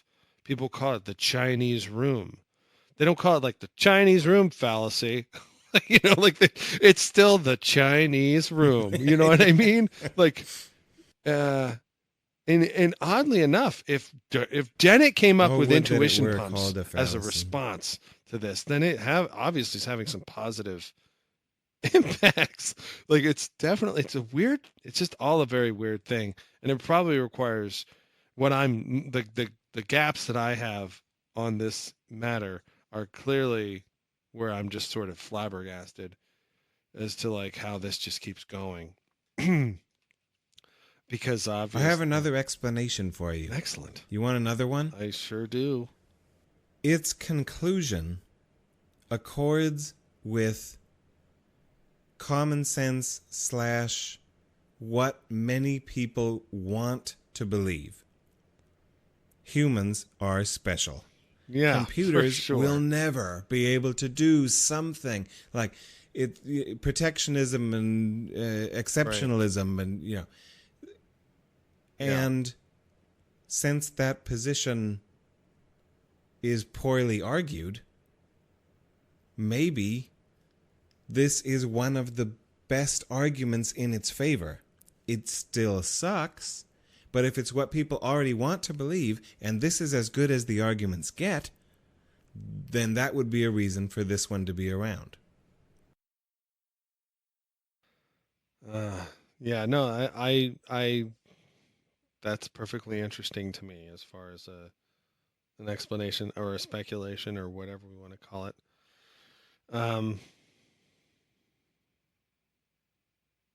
So did you want to move on then? I think you said earlier to what we think it is, or Yeah, that was so somehow. why the hell are we talking about this if I or we think it's better labeled the Chinese room fallacy or something? So I think it's just it's a shit argument. It's awful. That's that's my opinion about it as of now. So why would I make you read the paper and propose it as a topic for the burgeoning podcast? I think that it gets at a lot of questions that I do think are good questions, and exhibits a lot of what I think are fallacious or otherwise suboptimal argumentation strategies and rhetorical strategies, including a lot of things that we've touched on already. But what ought be the function of intuition in philosophy or in argument, for example? To what extent should we emphasize and request, if not require, definitions? And what is it to define something? To point out, like, well, if you don't define things, you end up with a mess like minds, brains, and programs. What is an argument? This thing claims to be an argument. We think it's a bad argument, or I think it's a bad argument. So what would that mean? What would make a good argument? In what ways does this fail, and what would be preferable? I think one of the most common but underappreciated fallacies, this one they often call a fallacy, is begging the question. And I think that Searle is a question beggar extraordinaire, and that we can look at any page, if not any paragraph, in Minds, Brains, and Programs and find question begs, by which I mean assuming what you want to prove, stating as a plain fact something that the person you're arguing against doesn't accept, using as axiomatic that which is at issue. That's what I mean by question begging, and I think that Searle does it really well. So that's why, those are some of the reasons that I think this paper and argument is still worth talking about, even though I think in its own terms and for what it attempts to achieve, it is a complete failure and ought be, condemned to the flames, as Hume might request. Right. It's funny. Like, what would you say is your main motivation? Is it just the philosophy? Is it just the let's just say in quotes bad philosophy, or is it the idea itself? Is it both? What is it about the idea that's so offensive? And I guess, I understand the bad philosophy and why that would be offensive. But, ultimately, if you're going to put it to the flames, is it the whole dang thing, as I just described, bad philosophy and the idea itself? Yeah, I guess that's what my question would be to you.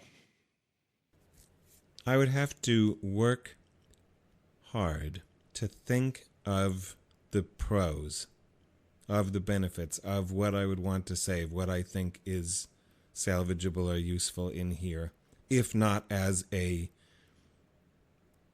comedy of errors, as a, I'm going to show you what not to do. And that I might be able to succeed if I worked hard enough.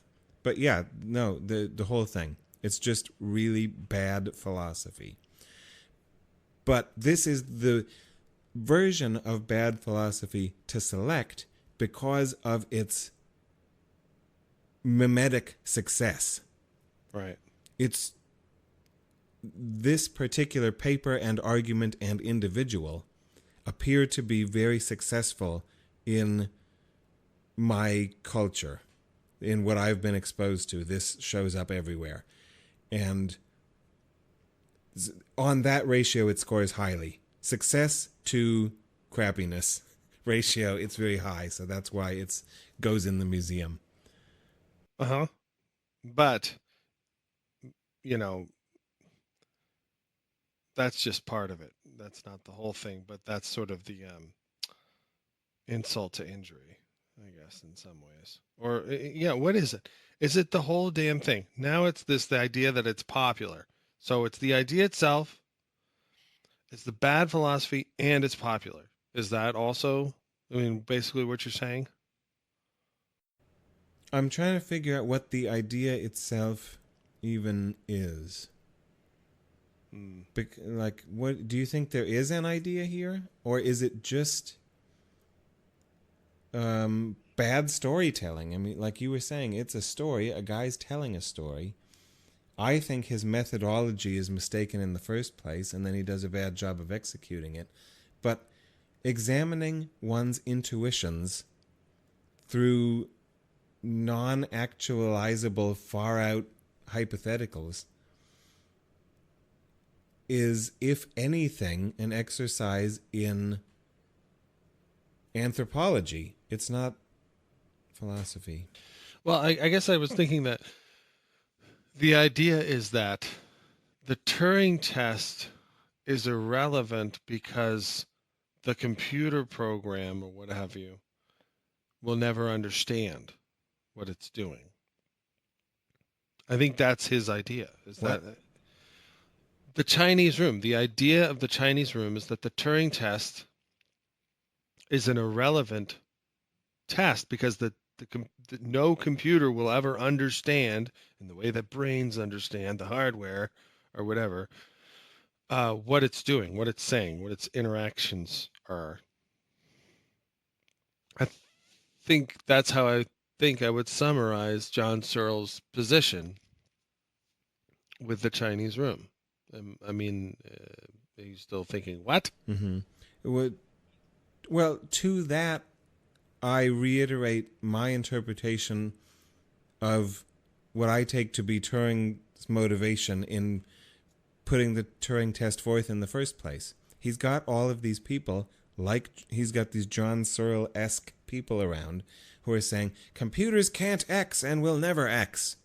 And Searle's version is understanding.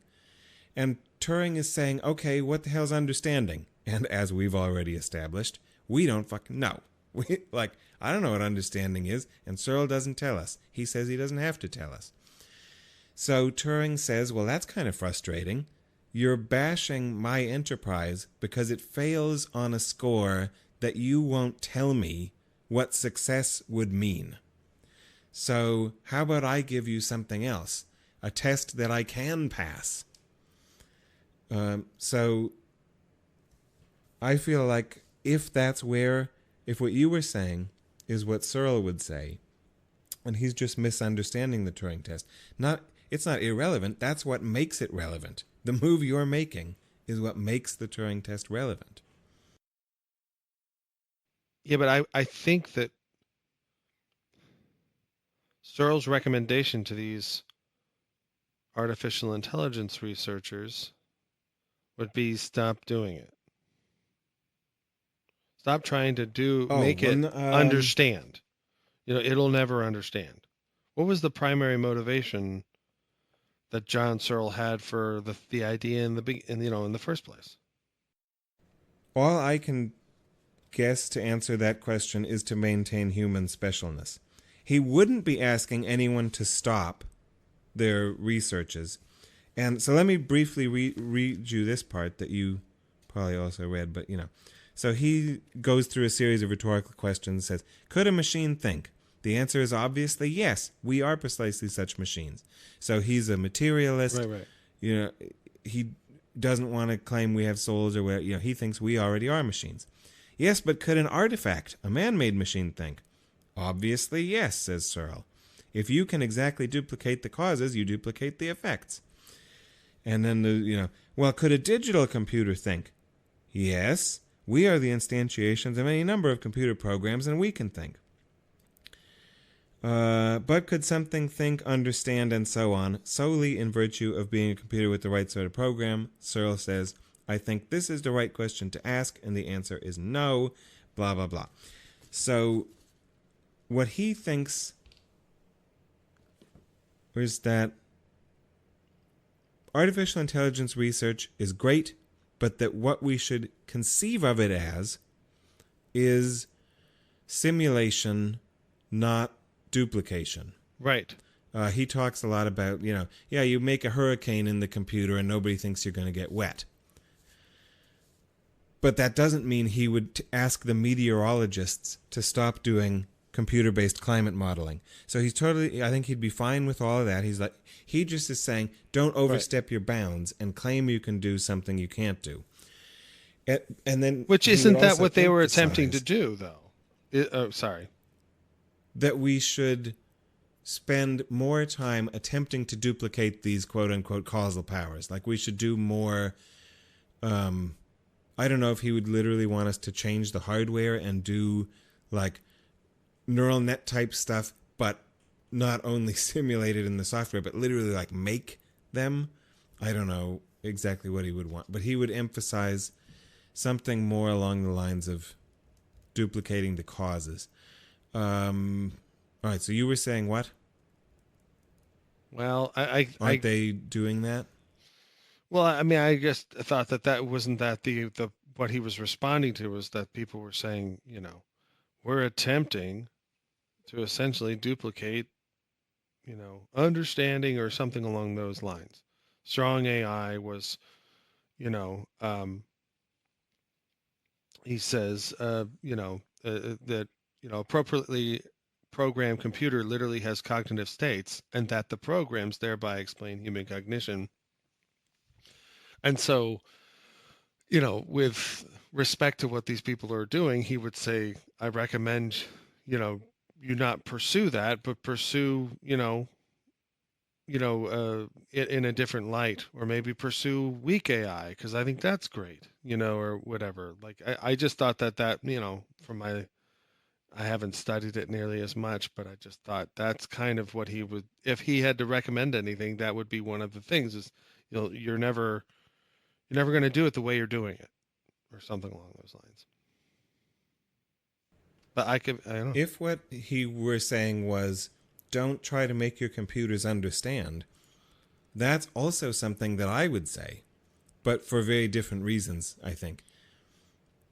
Because Searle is saying, don't try to make your computers understand, they never will. And I would say, don't try to make your computers understand, because that's a meaningless request. Yeah, those are very different things. Yeah, but we would both say, don't work on computer understanding. And then the second part of what you said, I had a response to that also that eludes me now. It eludes me too. But interestingly enough, it's in the actual recording. So somehow it eludes us, but all anyone has to do is rewind. All 0 members of the podcast audience. It was going to have to do something with, but go ahead and work on programming computers that can do anything we can do. We don't understand either. Again, from my perspective, understanding is meaningless, or if you give it a meaning, it's probably something that I don't think we can do either. So go ahead and work on your AI, attempting to make it do whatever it is that humans can do. And I am not convinced by the Chinese room or anything else I've yet encountered that formal symbol manipulation is limited from doing anything that human beings can do. In fact, I think there's a level of description on which that is what we're already doing. Okay. If what interesting human behavior is caused by brains, primarily nervous systems, are those not mere formal symbol manipulation systems? If my input electrochemical state is such that it exceeds my threshold, then I squirt these other chemicals out my other end. It's just, that's all formal. And you mean by symbols what? I don't know if I want to say, I think I said symbols at the beginning and then formal at the end. The point that I want to emphasize is that it's all formal. It's all, there's none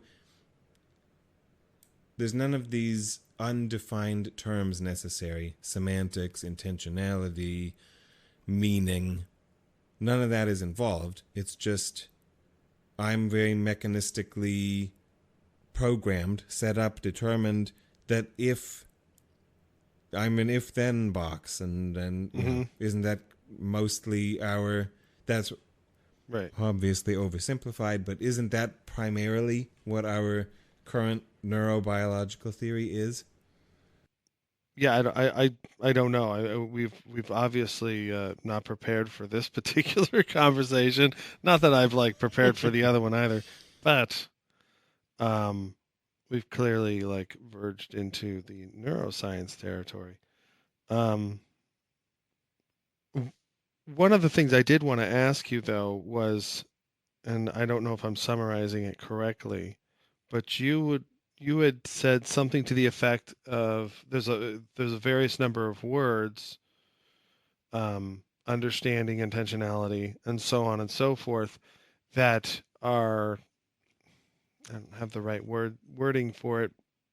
What you said, I don't exactly recall, but it's something along the lines of they are kind of irrelevant to the topic. You know, not necessarily. I don't know if you would say that there is no such thing as understanding. Let's say that you do or whatever, but understanding is not important, because what we're possibly talking about is something else. Understanding is just a glossy word we throw on something. I don't know. Did you want to delve into that? Like, because remember you were saying something along the lines of Searle would go one way with understanding and you would go a different way. That he would go the way of saying understanding is a well-defined and real phenomenon that is engaged in by humans and other animals, but never computers. Right. Never digital computers instantiating a program. And, yeah, I, so far, with that particular term, wouldn't be able to go very far in any direction because I have no idea what it's supposed to mean to people who use it. What's your guess? So I wouldn't even say that it doesn't exist, but rather it's just it's a meaningless term at this point in this culture. Right. It's meaningless. My That's guess. What you were saying. Okay, your guess. As to what? What other people think it means? Or Other people or you? The whole dang thing?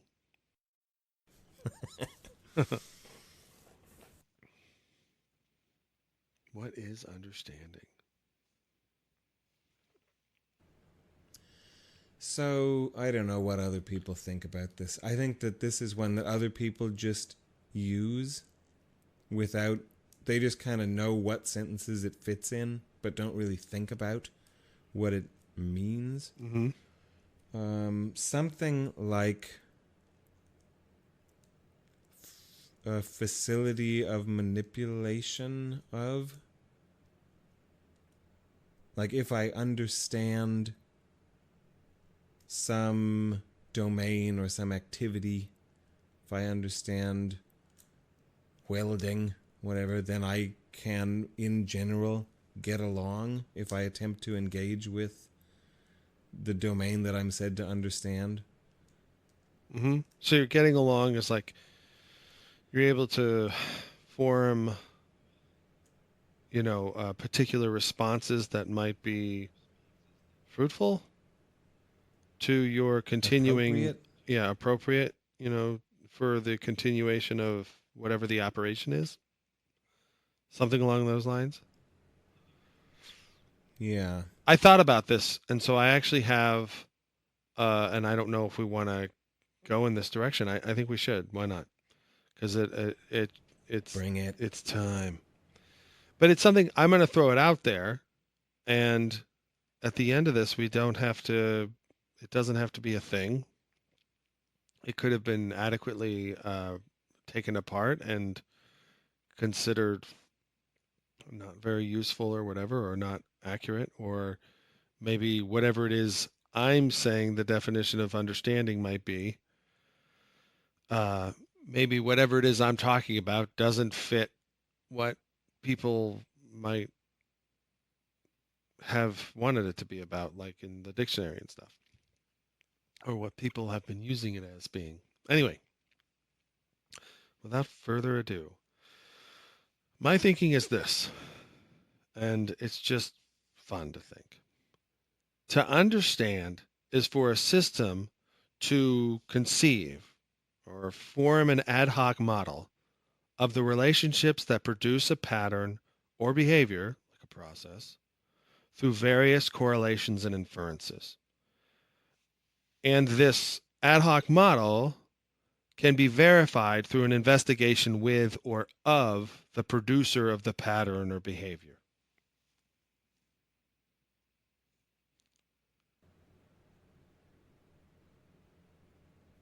One more time. All right. I'll say it without filler.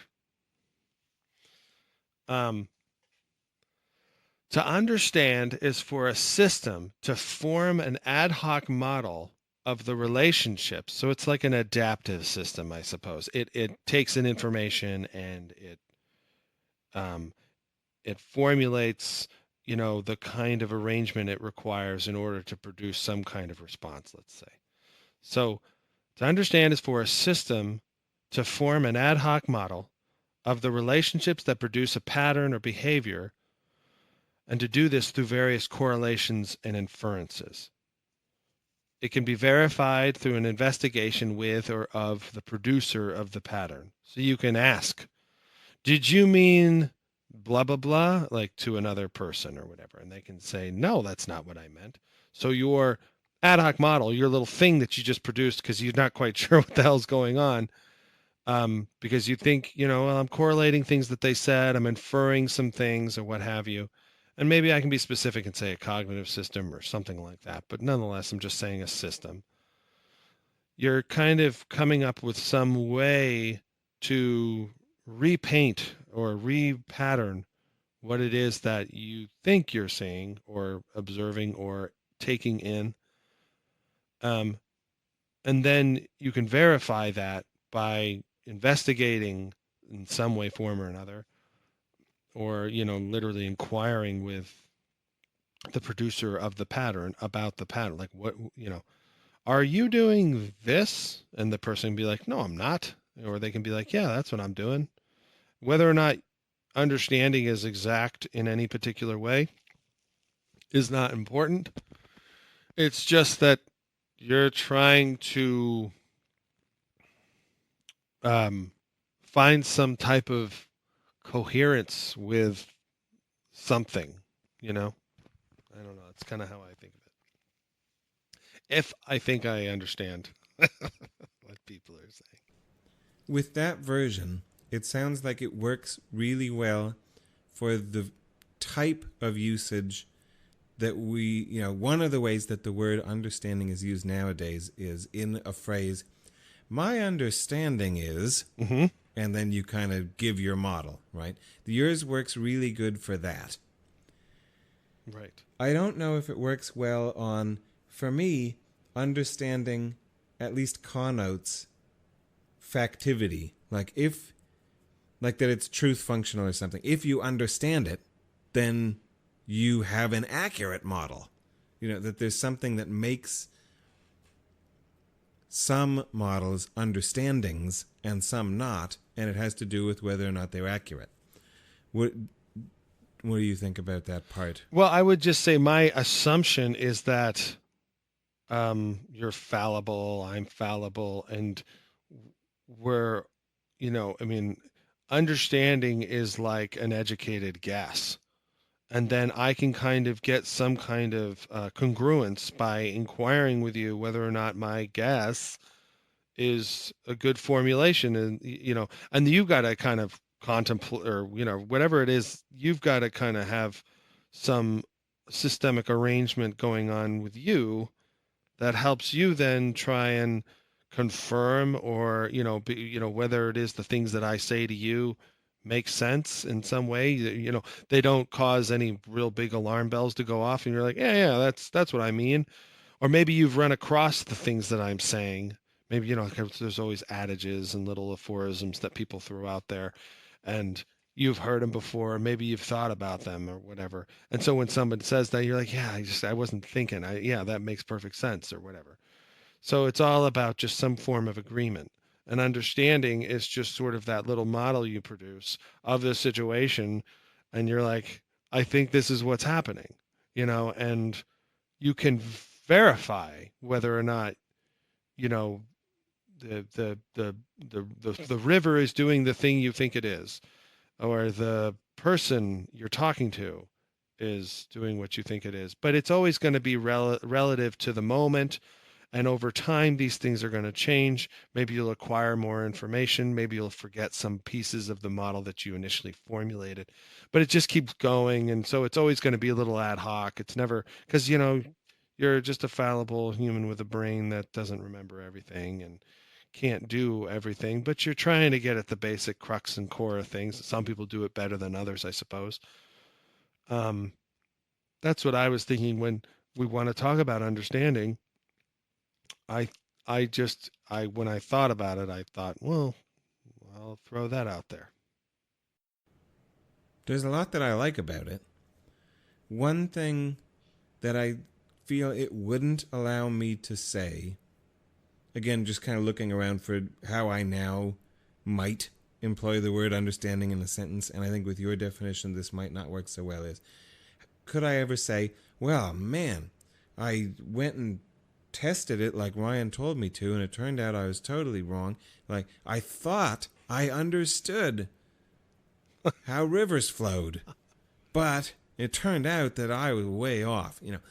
Your definition doesn't let me be wrong, because I still would have understood it sub Ryan, because I would have had a model. It's just that my model would have been drastically mistaken.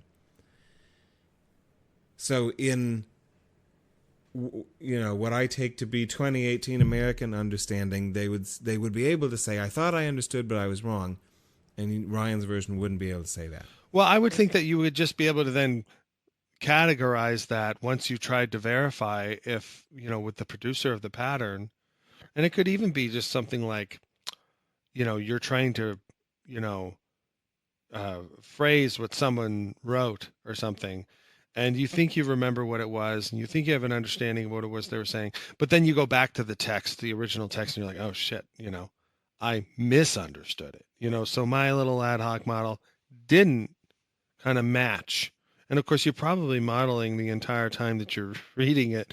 So then you've got a couple of different variations of the model generated within your brain or whatever that you're cross-comparing, and for whatever reason, you're putting a priority on the now. Like, this is what I thought. I wrote it down. I bring that over. I read the thing, and now I'm thinking about it. What I'm reading, this idea about, I don't know, stream flow or whatever, some shit. And I look at what I read, what I wrote. I read that, and I read the thing that's written, and I was off. Like, there was a few things that were mistaken. I misunderstood it. My little ad hoc model didn't work, So you can be wrong. And so there is, probably we do this without even thinking, but we verify. We probably do it like a lot. We probably are formulating thoughts about how things are and probably checking in with them rather rapidly, I'm guessing. I'm sure there's probably research into this even that we could always pull out or whatever. I don't know, but to me, I'm just guessing that to me seems like understanding. It's definitely a lot of but it's like in the moment ad hoc model making, and we're just constantly trying to, triangulate ourselves within, I don't know, you could say the world or whatever, and to, come up with a response. Sometimes we come up with a response and we get something like we get smacked in the face. We didn't understand. Our model was, oh yeah, she didn't want to be grabbed like that or something, or she didn't, like, the come on or whatever the thing is supposed to be, or I didn't even hear her. So like the words you're saying, my brain is coming up with this like, oh yeah, she wants a kiss. I don't know why I'm doing this. It must be the Me Too thing. Anyway, something like Well, that. is the ad hoc aspect necessary? I guess Could not. it not also be an understanding if it was arrived at thoughtfully over time and confirmed with many others? Yeah. Many understandings might turn out to be ad hoc, but it might not be a requirement. That's probably, yeah. I mean, ad hoc's probably not particular. The reason why I was thinking ad hoc was because I was just thinking that like, each, like rarely is anything universal, like, and so it seemed to me like a way to kind of say that there's an ephemerality, there's a specialness to the moment, and that, if it continues to pass the test, the verification process upon which you, however, however rigorous it is or vigorous, um, it may continue to last, but it probably still changes a little bit from time to time. But I might be being too hair splitty, You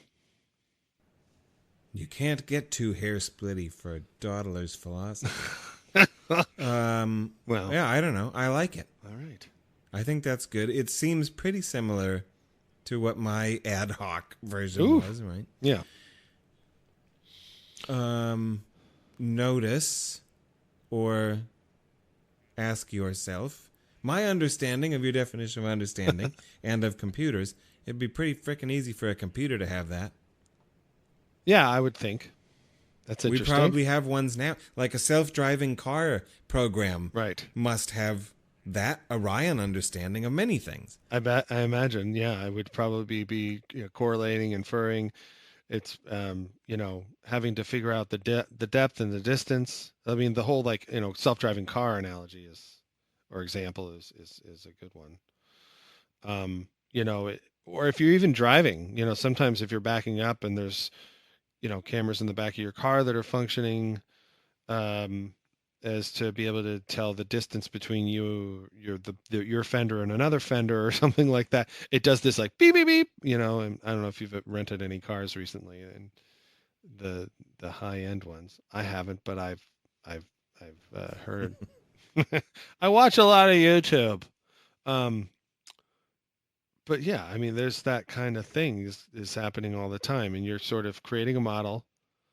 There's something going on, and you're coming up with a correlation and an inference based on all the different factors that you have been created to execute and perform, and to ingest and all that.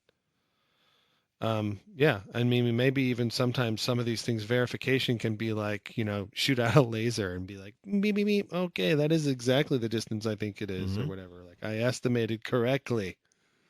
Another way to verify it is to just like hit the fender,